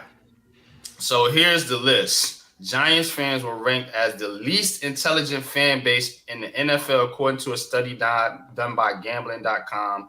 Bills fans were ranked as the smartest. Here's the full list. So Cowboys, Browns, Buccaneers. I'm not going to shit on nobody else's fan base except the Cowboys and the Eagles. But why are we last? How are the Cowboys that high when their fans been saying they're going to win the title every year for the last 30 years? No, they're talking about fan base. That's just fan base. So they're not even talking about the team. They're talking about us. The fan base, yeah. yeah. We're us, the fans. We're the dumbest we fan dumb. base. According to this account right here, gambling.com, JP Football. So this is what people say about us on Twitter. This is how people treat us. And this is the bullshit that I'm clapping back at. You know what I'm saying? F y'all. You know what I'm saying? We know more about football than a lot of these fan bases. You know what I'm saying? Because myself, Mac the Giants fan, was at the draft, and we can tell you there's some stupid fans out there. There's some smart ones and some stupid ones, and we ain't by far not the stupidest fan base out there. You know what I mean? And this is what I'm talking about. You know what I'm saying? So don't come on here and poo-poo your team and feel like that, now, and if the team's bad, I'm gonna let you know. If I don't think this team is gonna be good, I'm gonna let you know. You know what I'm saying? I've been negative about the Giants in the past. You know what I'm saying? People that know me, that been following me for a while, know that. I keep it a buck. This team is good, and they're gonna be good, man. And there's a reason why Joe Shane and Brian Dable did what they did, man, because they knew that this team just needed a couple more pieces, man, to really put themselves in contention. They was in contention last year. So how are we dumb when we told you this before the season? You know what I'm saying? Me and Coach did an NFL preview, and we had the Giants making the playoffs. Now, we didn't say 11-6 like Lou. Shout out to Big Bro. But we did have them in the playoffs. You know what I'm saying? So let's not get it twisted, man. Like, the Giants and this fan base is stupid. You know what I'm saying? Y'all stupid. The media is stupid, man, for talking that bullshit, man, when they don't even watch the Giants games. I watch every single Giants game, every single preseason game. You know what I'm saying? I watch the damn practices if I could.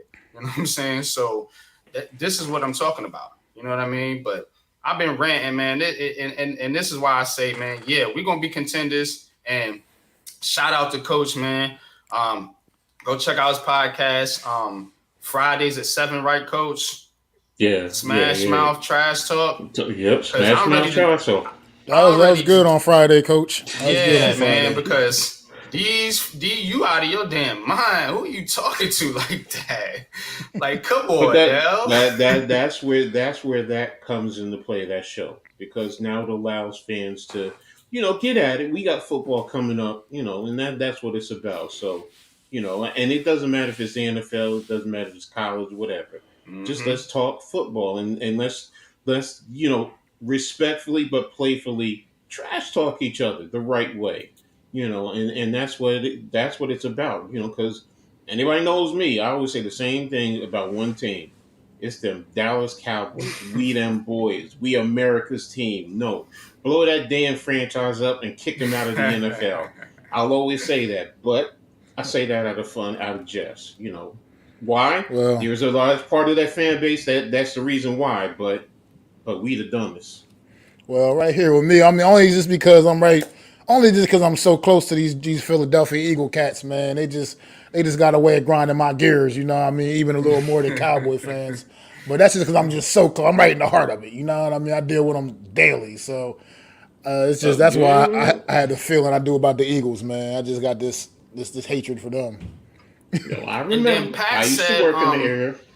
Go ahead. I'm Pat, sorry. Big Pat was it was somebody on ESPN, man. They said they was calling Saquon Barkley stupid for signing For signing his the contract. tag. Mm-hmm. Like Mm-hmm. that's what I'm saying. They dogging our players and us as fans, y'all. Stand up, not the entertainers line, but like, yo, man up. Like for real, don't let these media people and these fans talk junk to us, man. We the big blue crew, man. Y'all can always come here and voice your unpopular opinion. I don't care, man, but you're not gonna call nobody stupid. Look, they do that. Let's be real. And to be honest with you, I've said it before. It's the market. Because what is the saying? If you can make it here, you can make it anywhere. And that's that. And there's a lot of places that don't like that. Like, what makes New York feel like it's the toughest place to make it? Because it is. That's just a reality. And when you look at all the sports franchises, every last one of them, they do get that. They do get that talked about in New York fan bases. I'm telling you, when I first got into being a Giants fan, one of the things that I always said, New York Giants fan base is the smartest fan base out there. And it's been I proven agree. that way time and time. Mm-hmm. Are we critical? Yes, we are critical. Are we at heart sometimes? Yes, we are. Are we passionate about our team? Yes. Are we involved? Are we very smart and know what's going on? Yes. And that's the problem. Where other fan bases, they don't like that. Just like I don't like that Dallas is America's team. No, you're not. No, you're not. Says who? I Right. literally, legitimately, Jerry I had Jones. someone who was from overseas, found out about football, knew about Dallas Cowboys, and asked me, "Oh, you're a Dallas Cowboy fan?" No. Why do you say that? Because Dallas is America's team. Really? So, just because they say that, okay, but you get my point. Mm-hmm. When it comes to New York, everybody wants to hate on the New York market, and it's easy to do it, and that's why we're the dumbest fans. Saquon Barkley is stupid for signing $10 million. Let me say that again. He's not throwing away $10 million. He's smart enough to say that's all, or sorry, 11 million because of the new Yeah. contract. But if he doesn't play, remember, if he missed game one, he lost 500 and whatever, $560,000. So you're Mm-hmm. throwing away money, but that's stupid. That's stupid. So I mean, I don't know about you, but I don't care if I was a billionaire. $500,000 is a lot of money just to throw away, I'm not just throwing away because. $5, man. Like, stop Exactly. No. playing. Exactly. So, but we're stupid. We're stupid. This fan base is stupid. We're stupid. Yeah, we're gonna argue in whatever. What family doesn't? Hell, I argue with my brothers and my sisters, and hell, not even my own kids. Mm-hmm. That's what family does. But you know what? You come at my family though, you got a problem. You come at Giants fans, you got a problem. So, and I think that's what it Yeah, is with a Matt lot of said these. these Go ahead. people with I the mean, calling metrics a are man smart. stupid. They know the Yeah, Giants sorry, fan base is you good is the largest on the internet. They now Mhm. understand talk bad about the Giants, increase the clicks and views. That's what it's about. That's fair. That's fair. Yep, Go ahead, Mac. absolutely. But I was just saying, like, this whole thing, like I said, you calling people stupid. Like, at the end of the day, Saquon Barkley can just realize, like, look, he proved the kind of guy he actually is. He wants to be out there. He truly wants to be out there with his teammates. And he said, you know what? this was a losing battle this offseason. It is what it is. I'm gonna go ahead and take this little bit of money, this little bit extra money that they offer me, a little bit more than what the franchise tag was. I'm gonna go out there with my guys. I'm gonna play. I'm gonna live to fight another day. You know what I mean? And it just is that. It just proves the kind of the character of him, and that he truly wants to be here in New York playing with the New York Giants. You know, that's just what that proved to me. I mean, sure, everybody knows he wanted more, but at the end of the day, why is he stupid for putting his name on that contract? He wants to be out there competing. He didn't want to be out there holding out. Pardon me, sorry. Yeah, bless you, man. But I think I do think, man, that this team is going to hit the ground running. They hear the noise, just like we hear it.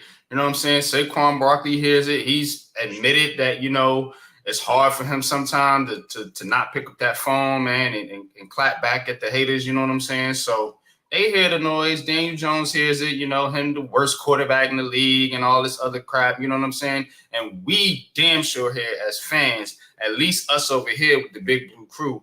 And guess what, man? We got something for y'all. Because when the Giants is good, guess what, man? You know what I'm saying? We all happy, man, and we all going to celebrate, man. And you guys are going to be crying that, look, your team didn't quite make it. You know what I'm saying? Whatever fan base you is. Different time. I was watching one of the film clips of practice today, and Dable had the offense right inside the 1 yard line, their own 1 yard, coming out of their own end zone. So they had 99 yards to go. And do you know what he did? He threw a quick slant to Darren Waller, and Waller got big yards off of that. It's no longer the situation where we're going to do quarterback sneak 2 times in a row. Right. We're going to throw the damn ball. So that's telling me the mindset, the aggressiveness. You talked about the aggressiveness. It's going to let everyone know, plain and simple, it's not the same old Giants. DJ is playing with immense confidence. So, and Darren Waller speaks to this, man. You listen to his conversation. He's played with Derek Carr, and it just sounds like he loves playing with DJ better than Derek Carr. He didn't say that. I didn't say he said that. That's just me reading between the lines and the excitement and the enthusiasm that he is showing by playing on this offense. And I'm just loving it. So, oh yeah, Carbanks did. Carbanks did get to him. I think that's what it was. Carbanks really, what he said really hit home. So, but you could just feel like when I listen to Barkley, he just gets it, man. He understands how this thing works, man. You know what I'm saying? And he's not going to. He even said it. You know what I'm saying? He's not going to let the people, the media, whatever, dictate, you know what I'm saying, his actions, his moves, or whatever, man. Like, he wants to be here. This is his home. You know what I'm saying? He's from the Bronx. Like, this is where he wants to be. You know what I'm saying? So, look, I ultimately think the Giants and Barkley going to work this thing out. I think he'll be here long term. I think he'll go out there. He'll prove it this season. Next year, coming up, we'll see, but, maybe Joe Shane kicks some more money at him, you know what I'm saying, gives him some more guarantees, because that's what these players really want. It's the guaranteed money. You know what I'm saying? Barkley even said it. You can have, 16, 17 million, $18 million a year, you know what I'm saying, but you can only get 20 million up front, you know what I'm saying? So all that other money is fluff. It don't mean nothing because they can cut you and you don't make shit. So basically that's how these NFL contracts work, man. And so, they'll have the money next year to do it. We just talked about it. Leonard Williams coming off the books. You know what I'm saying? What you said, almost $50 million in cap room next year, man. So they'll have the money to sign Saquon. What it was, I think, it's not that Saquon wasn't a priority. It's that they knew they needed to have money for Andrew Thomas. And we had talked about this. You know what I'm saying? A lot of people wanted them to take the money from Daniel Jones and let him walk, but you need a damn quarterback. I don't care. You're not trotting out Tyrod Taylor expecting to be a title contender. I'm sorry. This is not what we're doing over here, So I do think that ultimately they'll get this thing worked out. Barkley will be here long term, and we'll see, man. I actually think the Giants Super Bowl window is going to be opening up here soon. It could be this year, but I think that's what they kind of looking at the contracts. 2 to 3 years. You know what I'm saying? Of a window. You know what I'm saying, to get this thing done, to bring this thing back home, man. And if it doesn't work out, you know what I'm saying, now they have an out to scrap it and rebuild it and do something different. I think that's why they being careful with the contracts. You know what I'm saying? They don't want to lock into too many players long term, just in case they got to move on and scrap this thing after a couple seasons. Well, I mean, What you got, Coach? impressive. Go ahead. No, I'm sorry. Pinnock did a one-handed interception today. Nice one-handed interception. Don't pay me no mind. I'm on Twitter. You know. You wanna Yeah, I'm trying to get my reports and everything. So go ahead, Mac. No, I was just saying that's the importance of getting Andrew Thomas locked up so early into his negotiations because now you can put the focus on the other guys like the Xavier McKinney's next year, Saquon Barkley, trying to get a deal actually done with him, and you can focus on those guys now, which should be like to think it'll be a little easier to get deals done. But as you know, this past off season with the Saquon Barkley thing, you never know. You shouldn't really say anything. Any negotiation is easy, but I mean, I think that it really it helps out big getting Andrew Thomas taken care of and getting him and Dexter Lawrence, the two big dogs, Absolutely. getting Right. them locked up this past off season, man. So hats off to Joe Shane for that, man. Great, tremendous job and getting deals done with those guys. And the Daniel Jones thing, I mean, everybody keep overblowing this Daniel Jones contract. Daniel Jones is just getting paid average quarterback money, man. Right now, Exactly. you see what Average quarterback money. Herbert got. Not like You know what I'm saying? So it's just not a big deal. you see what Justin Herbert got. You see what Lamar Jackson got. You know what I'm saying? Joe Burrow gonna break the bank. I know he's hurt right now, man. But definitely, man. Jones. I think somebody said now he's like the 11th or 12th. He's already that low down the pay scale already. Already, you know what I'm saying? And we were bitching and complaining. Well, we wasn't, but a lot of the fan base was when he signed the contract. People act like he got Just top a few money or months ago. something. It was like crazy to me. Like that's not top quarterback money. That's very average quarterback money. For a guy, man, that and by all reports, he's looking good, man. I mean, he's what I'm saying, He's man. looking sharp in practice, but It's been looking sharp, man. You know what I'm saying?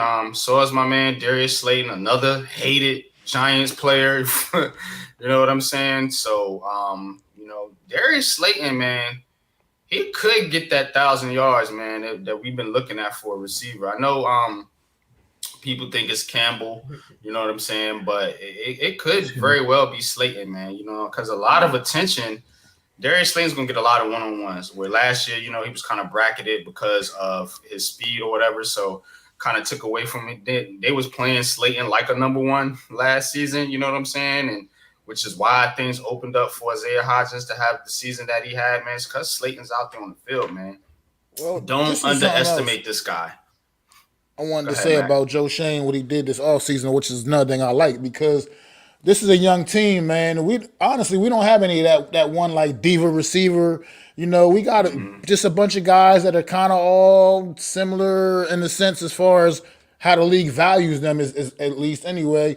And it takes that pressure off too of having that superstar where you feel you got to force the football to. I mean, we got Darren Waller out there at tight end, but that's going to take care of itself regardless. But you don't have that. You don't have like this situation where you got like the Odell Beckham, where you feel like you got to force the football to him. You got to throw this guy the football. You got guys that look, whoever's open, that's who's getting the football. That's what it is. We don't have no all pros out there, the receiver, none of that. Shouldn't have any of the egos like we like to think. We don't know what potentially Jalen Hyatt could become.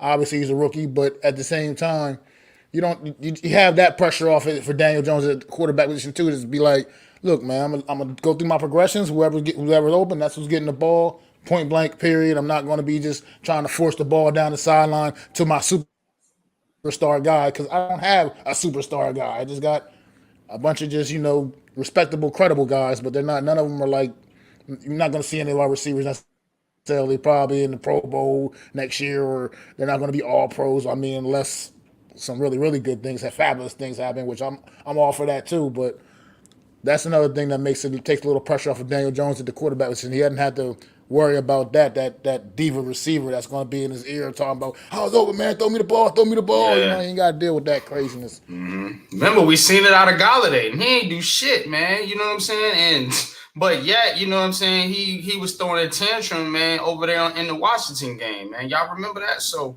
you know, when you have a guy like that has an ego at the receiver position, then yeah, you're gonna see stuff like that, man. And we don't have that, man. Darius Slayton is one of the calmest, coolest dudes out there, man. I follow Slay on Twitter, man. He says some funny things, man. He seems like a pretty cool guy. Waller, he doesn't have an ego. Paris Campbell came in here, man, with his head down, his lunch pail, ready to work, man. So, Hodgins is the same way. You know what I'm saying? Hyatt is a rookie. You know what I'm saying? So he don't got no reason to chirp. You know what I'm saying? So really, man, I think that's what you said was spot on, Mac, man. That it's not like Daniel Jones has to go out there and target one guy. He can really just kind of take the pressure off him and play football and just, hey, who's open? Bomb. Who you open? Bomb. Who you open? Bomb. You know what I'm saying? Instead of be like, all right, I need to get the ball to so and so on this play, Hopkins or Adams or whoever. I have to get the ball to them this play, because they're making X amount of money a year, or they've been signed to be the guy. You know what I'm saying? So if they're not getting targets, they're gonna start chirping. Our receivers are. So these guys here ain't gonna do that. He could have got 1,000 last year. Now you should think about it, man, because he didn't play in 2 or 3 games. The first couple games, he was healthy scratch the first couple games of the season. Yep, good point, Mets. Run to the litter. Yep, because they have to. Right. These guys got something to prove, man. Campbell's on a 1-year deal. He wants to get a big contract. You know what I'm saying? Hodgins, I think is he on a 1-year deal too? He probably wants to get a Hodgins has contract. 1 year left, but he's not even guaranteed with his contract. So right. So I mean these guys are playing for their career. Yeah, exactly. So and I sent you the picture, bro. Okay, all right. Said unpopular opinion, but wasted money signing Shepard and Beasley, one or the other, and secure Saquon and extend Williams. Nah, they're not really paying those guys they're any money. Not guaranteed. They're not paying them much. You know what I'm saying? It's a low risk, high reward situation. So if you have to, you can cut them, and you're not guaranteed to lose any money. But if they produce, they're on the team, and you're not paying them a whole lot of money. Yeah, I agree, man. I definitely agree, man. He says Campbell, Hodges, Slayton, and a dude from the Jets will play till Robinson is Jeff Smith. Yeah. We'll see. We'll see what they do with Smith, Beasley, Crowder, some of these back end guys, man. But the ones I'm excited for, I honestly, man, out of the receivers is Slayton and Paris Campbell. I think those guys are going to cook this year. You know what I'm saying? Because Waller, it opens up so much when you have Waller on the field, man. You know what I'm saying? And Slay was getting open last year. You know what I mean? Like he can get open. Slayton is good at getting open. It's his drops. You know what I'm saying? You're moving Waller around, so that creates mismatches, and that's all you want to do. And it's going to create mismatches not just for him, but the other players on the field. And think about one other thing, like we were debating about Barkley. With the skill sets that are out there in the receiving and the tight end group, it now allows you to really target Barkley one-on-one with a linebacker. And do not sleep on Belly. Don't sleep on Belly. Belly is going to be an important piece in the passing game. He really is. Yeah, referring to Daniel Bellinger, man.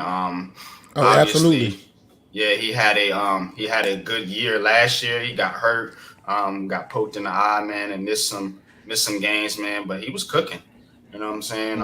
He had very good chemistry with Daniel Jones, man, and You're gonna see Bellinger, I believe, be that kind of safety blanket, as they want to call him, with Waller acting more as an actual receiver downfield. You know what I'm saying? You'll see Bellinger get those intermediate routes, man, like he was very Hmm. good at last year. You know what I'm saying? And he's going to be phenomenal in the blocking game because now he can really just focus a lot more on his blocking. You know what I'm saying? With so much attention getting going to Darren Waller. So definitely, man. Ian says he got 15 slot receivers. I mean, I don't. I mean, these guys they're versatile. They're Campbell's versatile. interchangeable. Yes, Yeah. yes, exactly. So is Shepard. You know what I'm saying. I know Hodgins can play the slot, but yeah, they're versatile, man. I agree that Bellinger should feast, man. I agree with that just because I think he's going to be that kind of that forgotten guy by most defenses we go up against. When they line up, they're going to be so worried about Waller and speed of Hyatt or some other guys on the Mm-hmm, outside that Bellinger's going to be that sneaky guy just working the middle of the field, just absolutely mm-hmm. like you said, just destroying, getting good favorable matchups and just feasting. Like you said, the guy made some plays last year. It wasn't for that injury. That injury slowed him down considerably. It took him a Yeah, while to yeah. get himself back, to get his bearings back after coming back from the injury. So that injury kind of really derailed his season in a sense, man. And he was really on his way to doing some really big things like a year ago in this offense. So And don't one other thing too, because remember last year DJ got 51 first downs last year. Mm, So think about that. Think about that. And this is with his legs. So mm-hmm, everything that we're talking about, spreading the defense out, stretching the defense, it now opens up the opportunity for DJ to get more explosive runs when the opportunity presents itself. So that's the beauty of what we're seeing with this offense, what's being put together. And yes, we want to see it perform on the field, but when you really sit down and you identify all the key pieces and you really think about it, you can sit there and you're like, wow, this offense could really take it to another level if they can get it together. Yes, we are always going to point back to one biggest factor. Forget all the skill pieces. It's going to be the sexy fatties up front. If the sexy fatties are doing their jobs, then we're going to be explosive. If not, we get it. It can't do anything if nobody is blocking. So, mm-hmm. Ian says, hopefully we can get Breida together so we can keep Saquon fresh. mhm. Yeah, that's the point. That's why they drafted Eric Gray. I think Eric Gray and Matt Breida. You know what I'm saying? We'll see what they do at Brightwell, but I think those guys are going to be one of the reasons, along with all the other pieces that we added, that we can keep Saquon fresh and also use Saquon in the passing game a little bit more, man. You know, there was the quote, like, they had to run him 30 times or 40 times or whatever it was. You know what I'm Mhm, saying? mhm, And it's because we didn't have what we have now. We didn't have weapons. We didn't have depth at the running mhm. back. We didn't have these receivers. We didn't have Waller. You know what I'm saying? We didn't have John Michael Smith's I actual got center. You know what I mean? So a question for you guys. How do you feel James Robinson fits into this running back competition going into in training camp, man? Because this dude's only a couple years removed from having a really, really huge year in Jacksonville. And if it wasn't for them drafting Travis Etienne the way they did when they came in and drafted Travis Etienne, who knows? He might still be down there killing it. As a starting running back. So I mean, how you feel like he factors into this running back competition now? Number one, it depends on how many running backs they're going to keep. If they're going to keep three, it's going to be Saquon. I think Gray's going to make it, and Breida because he's the change of pace. And you go there. Now, if you keep four, then that's where because Robinson pretty much is the same build as Gray and Breida because they're like around 5'9", 215 ish, somewhere in that range. So it's he's going to give you the same thing as maybe Gray, just he's probably going to be more of a veteran presence. So, and if they're even, you're going to go with your draft pick. So, Yeah, but absolutely. yeah, it's if and the question is, are they going three or four? Because if and then it's also what's his name, Brightwell. Where does he factor in? Into the play along with Robinson. So it's interesting. I love the competition. and I want to see how they're going to push each other. Like earlier there was someone said we have 15 slot receivers, but that creates competition, and that's what I love. Same thing here. On the offensive line, we were talking earlier about Bredesen and McKeith and all the guards that we have. Wyatt Davis. What does all this do? Creates competition, and that's what I want to see. That's exactly what I want to see because I want guys to get pushed, and whoever doesn't make it, if a couple of them end up on the practice squad they don't get picked up, they're there for us in our system, and we can always add them in a little bit later. I think Ian all of them. says, Go I ahead. live in Boston and Pats cast him off. He hasn't been the same since the injury and can't catch the ball. Almost got Mac Jones killed on Pass Pro. See, I mean Fair that's assessment. something that's fair, yeah. Mm. Brightwell, I mean, all of them are all of them. I think they had Gray back there catching punts the other Brightwell may day. stick around because of Yeah, special teams. I agree I with mean, that. He's a don't think factor he's on going to special sit. teams. Yeah. He's a factor, but you also have what's his name? You could probably put back there if you really need a special teamer, Crowder. I mean, they were working a lot of guys. I think they had Brightwell be getting on my nerves though, man, Hyatt. because he keep wanting to run the ball out the fucking end zone. Well, look. Sometimes you don't know what the coaches tell you. So I'm telling you from experience. There's times like, I get look, it, coach, man, but I'm like, man, look it this is out. fucking knee, bro. You're not going nowhere. You get us to the Look, 15. Like, come on. look. Don't forget too with the new kickoff rule, they can fair catch it and it comes right out to the 25. Yeah, So yeah. So I it really think don't matter, yeah. yeah. So I think nowadays most kickers put it in the end zone and you see the guys just let it go and they come on out. So Good is point, he Ian. underrated? Yeah, Yeah, he could be short a short yardage. yardage. As much as Barkley dances around, so can Barkley. Don't forget, Mm-hmm. Barkley is our biggest back. He's what 235. Come on Mm-hmm. now. He just got to sometimes put his head down and just go. And if it's real short yardage, DJ is. Stop said it. He's the second biggest quarterback in the league. He's six Wow. six. I didn't know Only that. only yeah. Only what's his name in Jacksonville is taller than him. So and Trevor I Lawrence. think yeah, and I think DJ is what like 235. He's not stocky like what's his name Allen up in what's Mm-hmm. called, but in short yardage you can still use him. So there's ways around it. I mean Brightwell, yes, he could be a contributor, but I don't you know. know I he agree with these last couple of comments though, Ian and No Mess, because Brightwell to me in flashes last year, he Mm-hmm. does run with conviction, man, and I believe that he is valuable in the short yardage game a little bit. no And I think yeah he was underutilized. I think he was underutilized a year ago on the offense, honestly, because he made the most. He made pretty much made the most of his He touches. Just did. they weren't. He just didn't get them very often, so unfortunately. So I kind of I'm a Brightwell guy. I kind of want to see him stick around on his football team because I think he can contribute a little bit in times when we need him, man. So I'll see how so that all plays out. I think they could keep four backs, but what I think the signing of James Robinson and Cole Beasley to a degree is just bringing competition to camp. You know what I'm saying? So you want these young kids, and this is why I like what Joe Shane is doing because you remember in the Dave Gettleman, Joe Judge era, we would go into camp and guys would be like, "Oh, this is the guy.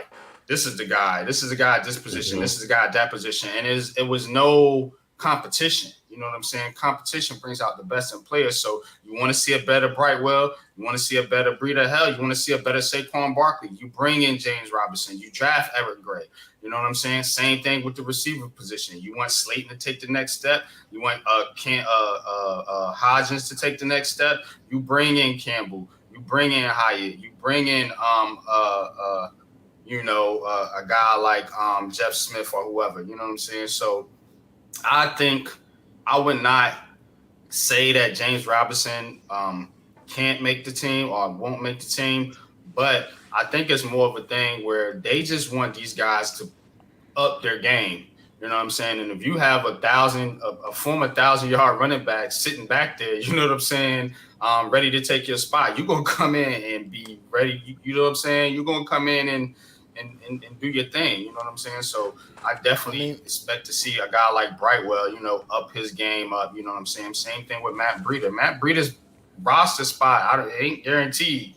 So well, that's what think I was gonna about say. that. I think you keep four just based off of the state of the running back room right now. I think you keep four. You're probably definitely only dressing three on Sundays, and that's going to be based off of probably the matchup. Saquon Barkley's probably the only one that's a guaranteed slam dunk to get a uniform on Sunday, and the rest of the guys it's matchup based. You know what I mean? Who you Yeah, think fits the bill for whoever you're going against. I mean, but like I said, we'll say this is a good problem to have. Everybody, I just want you to know this is a good problem to have for the New York Giants. We haven't had these problems the last couple of years, man. So it's good to have this good competition going in training camp, man, because we haven't seen it in a long time.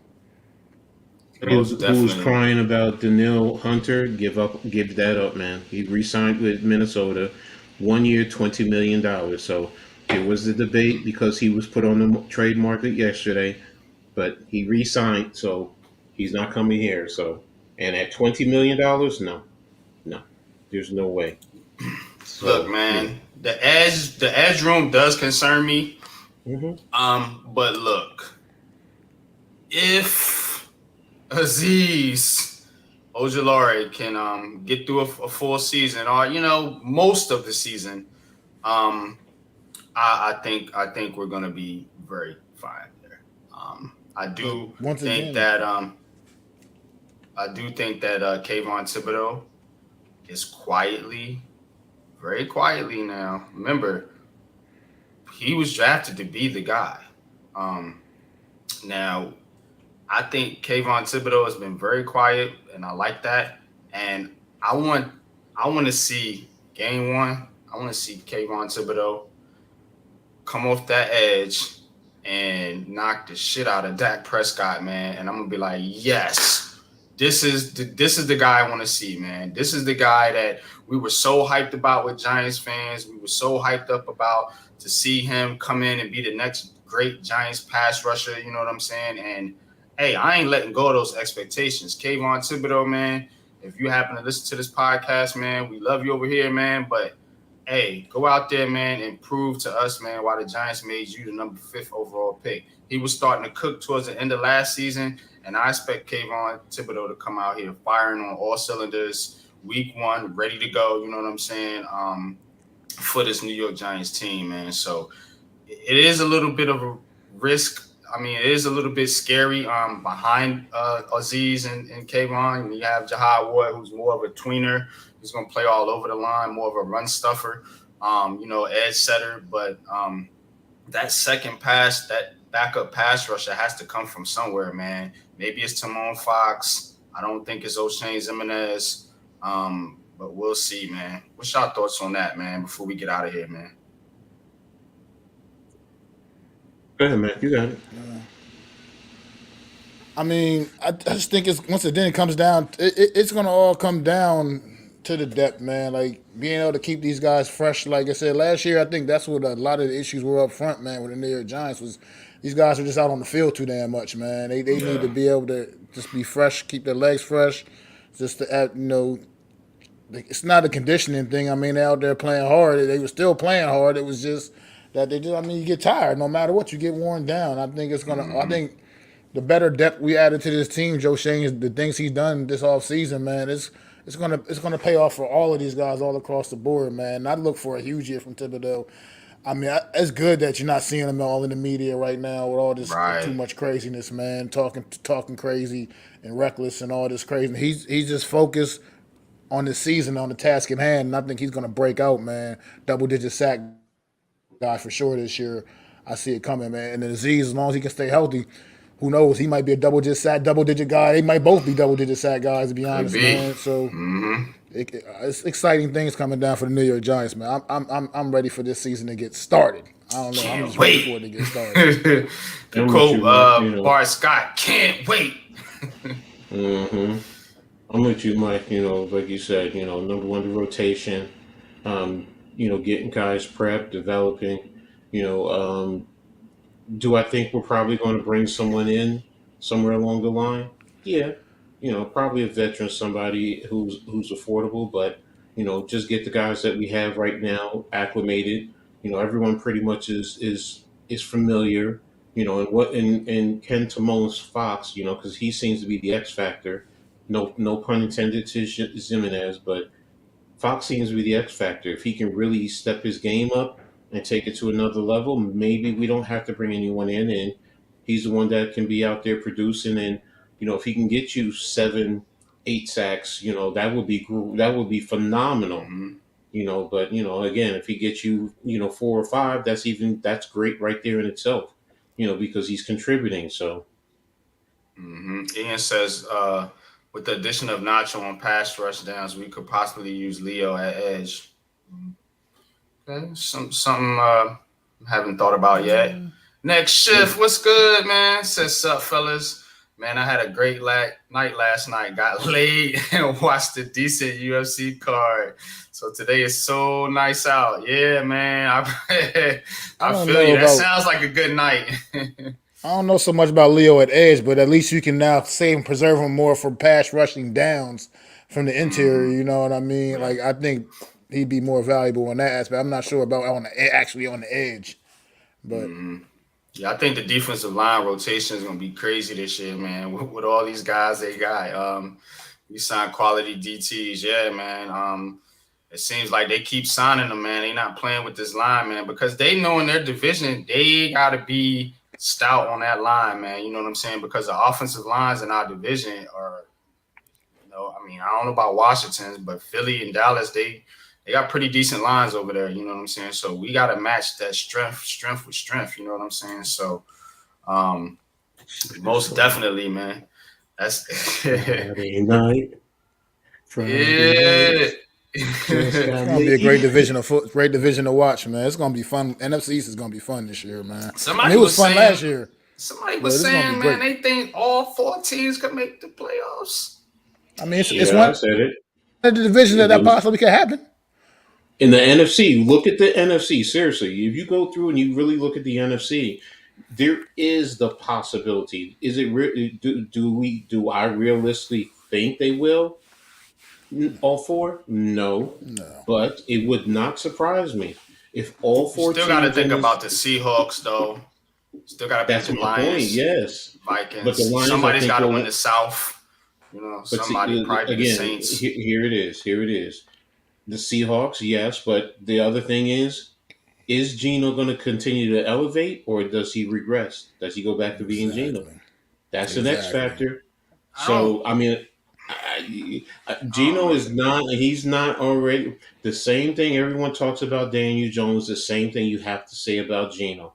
Geno only produced 1 year. 1 year, and he's been bumping around. So, is he going to be able to step up and continue, or does he regress? And that's why I say with this division, it would not surprise me if all 4 made it. Do I think all 4 are going to make it? No, but it won't surprise me because it was close last year. Exactly. So if we go off of last year alone, and I think Bieniemy is going to be. Don't sleep on him in helping Washington. Everybody talks about the quarter with Sam Howell. Sam Howell was a hell of a quarterback at North Carolina. I watched him at UNC. He was. Mm-hmm. Now is he? UNC been chucking out, pushing out some quarterbacks, man. Lately, man. They got this kid May coming out next year. So May is probably going to be the second pick if he continues to grow.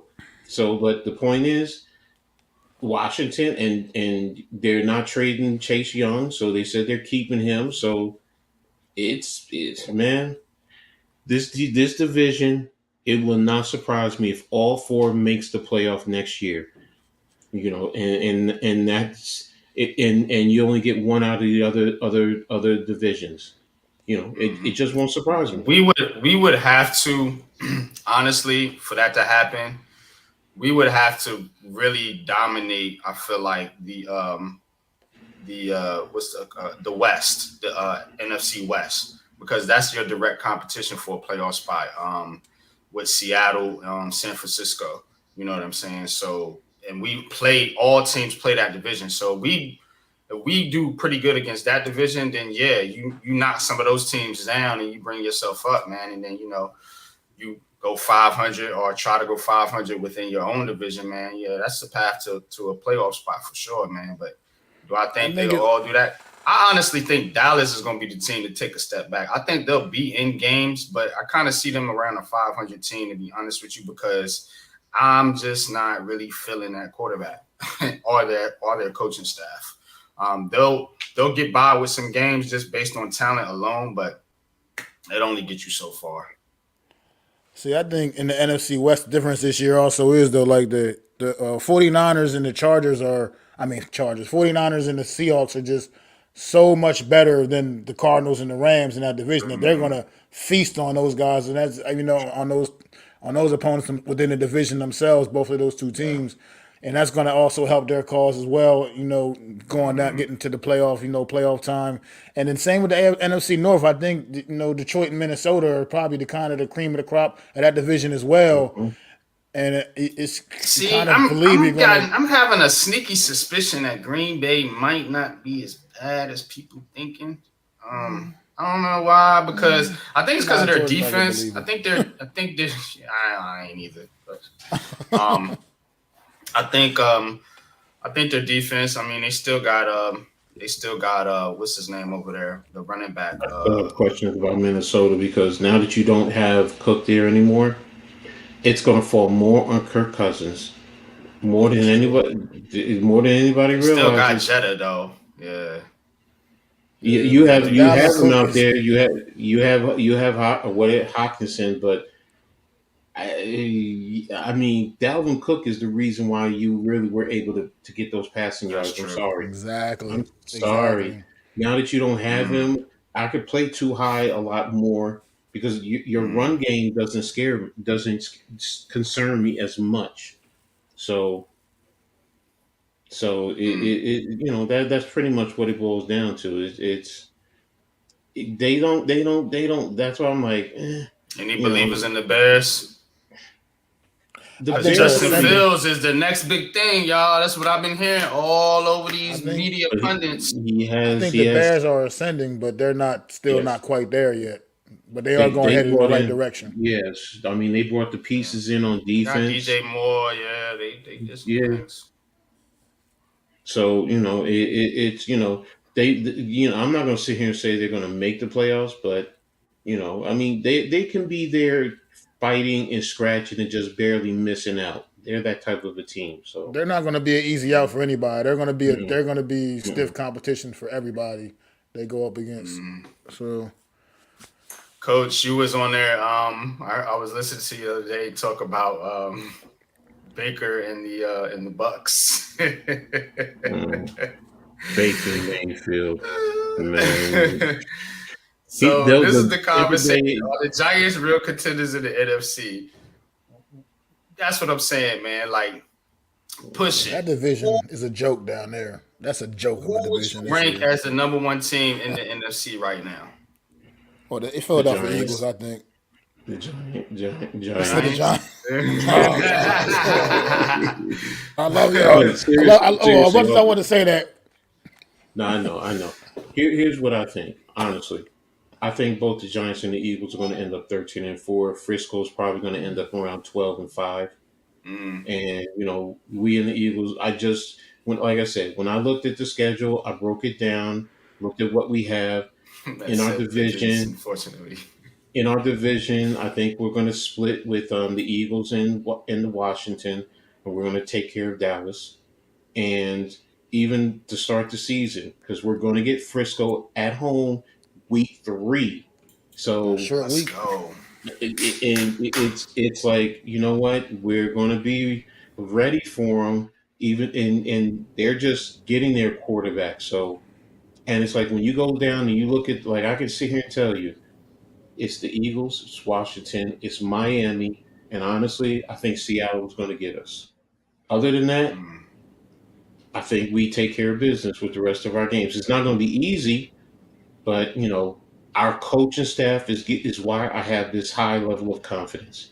Our coaching mm-hmm. staff, they're going to have us prepared, and we have the Sounds same great. coaching staff continuity coming back, and that's how you build a championship program.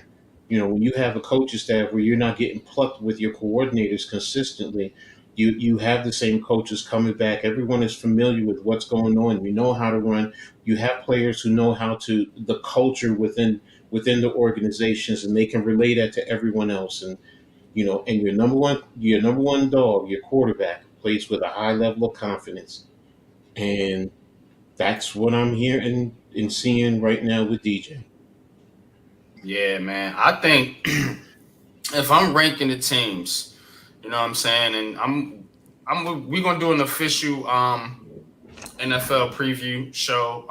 Hopefully, I can get Coach and Mac to get on there with me and preview But just off the top right now, you know what I'm saying.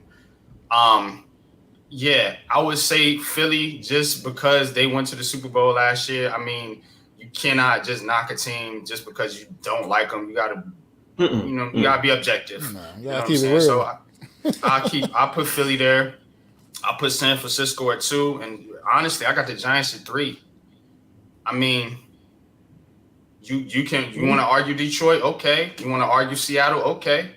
I'm with Mets. I think we're gonna beat Seattle. I think we're gonna get our get back versus them cats. So I mean, who else you looking at? The Saints? Anybody believing in Derek Carr and them over there? You know mm-mm. what I'm saying? You believe in Justin Fields and the Bears? What about Bryce Young and the Carolina Panthers? See, the NFC is really watered down. So when you take an overall look at it, the Vikings, we know we can beat them. Um, See, and they lost Cook, like Coach said. I mean, the NFC has like a couple of like really kind of really bad divisions. You look at the NFC South. That's just somebody's got to make it. Division. Somebody has to make it. Somebody. And then the Mhm. NFC West, man, you got Arizona and the Rams, who I think are both going to be battling for being like the worst team in the damn league. #1 So pick. Yeah. yeah, and that's just all. That's just in one division right there with those couple of teams there. So it's, I mean, like you said, NFC is wide open, and I never thought about it quite like that deep yet. But like I said, the 49ers and the Eagles to me are definitely the class of the conference right now until proven otherwise.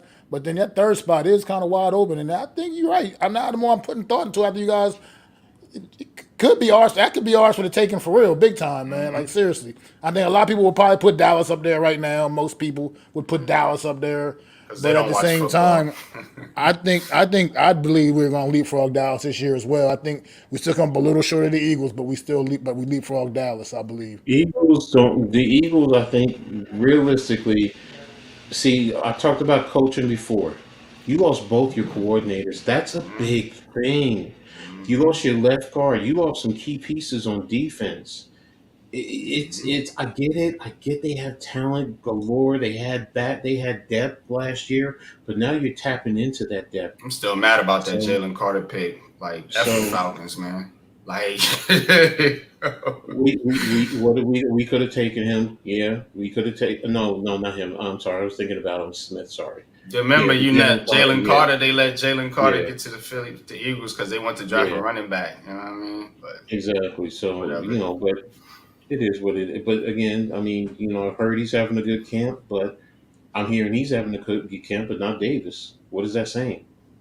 I mean, Mhm. and then you have a whatchamacallit as your starting linebacker now, from all indications. Yeah, N'Kobe So Dean.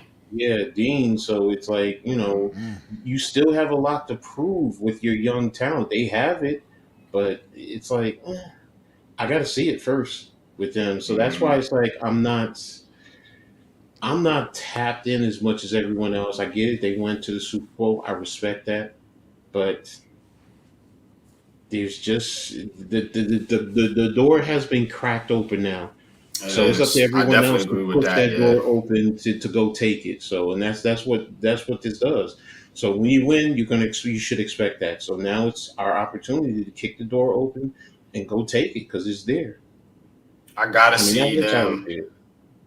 Go go ahead. out there and at least put on a respectable performance versus. I mean, they blew us True, out two true, games last year. You know what I'm true, saying? And that's true. where that's kind of got my confidence weighed a little bit, man, because we weren't even competitive that last game. You say what you want to say about it, man. We have the backups. That was It a wasn't backup really. game. Yeah, it wasn't no real. Can't really take a lot of stock in that. You know what I'm saying? Even though we played them close, man. But that playoff game and that first game, they whipped our ass, Mm. man. I can't let And that go. You know what I'm saying? as an athlete, you go know what that does. That's last year, but that's a motivation. You know, I left it my shows cousin's me. wedding early to get to that playoff game. Damn. Damn. I feel you, Mac. I feel you, bro. So I mean, but again, that's just me. That's just also the coaching mindset for Mhm. me. So hopefully Yeah, I man. am right. So I our definitely agree coaches with got to that, get man. that going. Yeah. Yeah. So, But but we gonna get out of here, man. It's been 2 hours, man. You know what I'm saying? Normally, this is the pregame show. My man Mac, the Giants fan, he got the post game show with the aftermath. Make sure you go check that out, man. Football season, man. We coming up, man. Keep it locked here. The Big Blue Crew. You know what I'm saying? Coach Ed, he got his read and attack, man, and his smash mouth trash talk going on. You know what I'm saying? So definitely go check that out. You know what I'm saying? And check out everybody in the Big Blue Crew. Links are in the description, man.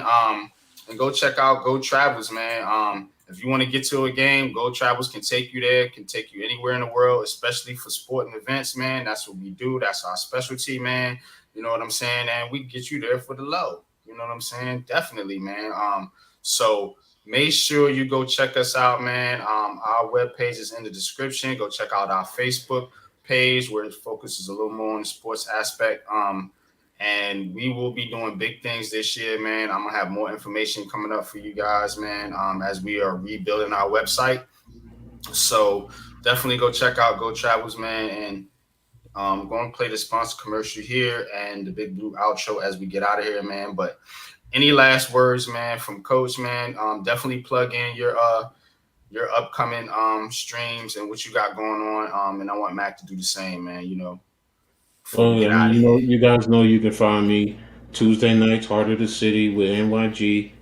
Kicking it with what's going on in the city. The Smash Mouth Trash Talk shows Friday night 7 o'clock. Every Wednesday at noon. You can also tune into on Shadow Worlds Radio Network to listen to the Reading Attack podcast.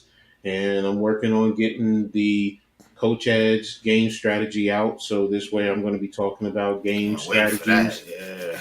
Yeah. Breaking it down and having guests come on like NYG, Big Pat, Mac if he wants to come on, so we can sit down and talk strategy and look at a little bit of film and talk about what we see and give you a little insight into how coaches would attack that and how we would devise a game plan. So little things like that. So and then I'll be wherever else jumping in with the Big Blue Crew, wherever. Sometimes I even do the pick and roll podcast with Mitch Kowski and the rest of that crew because we talk basketball. So I mean, I hold my own with them Philly boys. So uh, Yeah, I'm so glad you can. yeah. It's cool. I love it. It's fun. We Yeah. have a good time with it. So But shout out to Hardcore Sports Network. I know yeah. both of you guys are part of Hardcore Sports Network, man. So definitely shout out to them. Mitch Kofsky, man, AK Eagles, man, Next Shift hmm Randy, man. They all do great work, man. You know what I'm saying? We kind of interchangeable over here, Big Blue Crew, hmm Hardcore Sports Network, man. So definitely go check my guys out from Hardcore Sports Network as well. But go ahead, Mac, man. Plug in Oh your yeah, shows. no doubt indeed, man. You catch me later on tonight, 8:30 p.m. with my guys Adam Costas, Zion Zenith. We doing the Premium Takes podcast, bringing it to you, talking about the AFC West and NFC West tonight as our featured topics, and and then on Wednesday, man, me and Adam back full stream, full systems go for the real deal NFC East roundup Love each that and every show. Wednesday, Yeah. 5:30 p.m. Man, we coming back at y'all, man, with that another episode. This past week we had our season premiere last this past Wednesday, went pretty well. Had AK on that one, talking his Eagle talk. hmm This week we're back at it. Me and Adam back at it, just continuing training camp previews, getting ready for the preseason, and we with y'all all the way till February on that, man, till the season ends, bro. Until we got one team standing. So just come on out and check us out, man. You can find me on any of the social media platforms: Facebook, YouTube, Instagram, Twitter. I'm on all of them. Mac the Giants fan, MAC Giants fan, man. Facts, man. Good stuff, man. Definitely appreciate each and every one of y'all, man. Shout out to my chat, man. No Mets, man. Always holding me down, man. Appreciate you, brother, man. Thank you, man. Thanks, Ian, man, for coming through, man.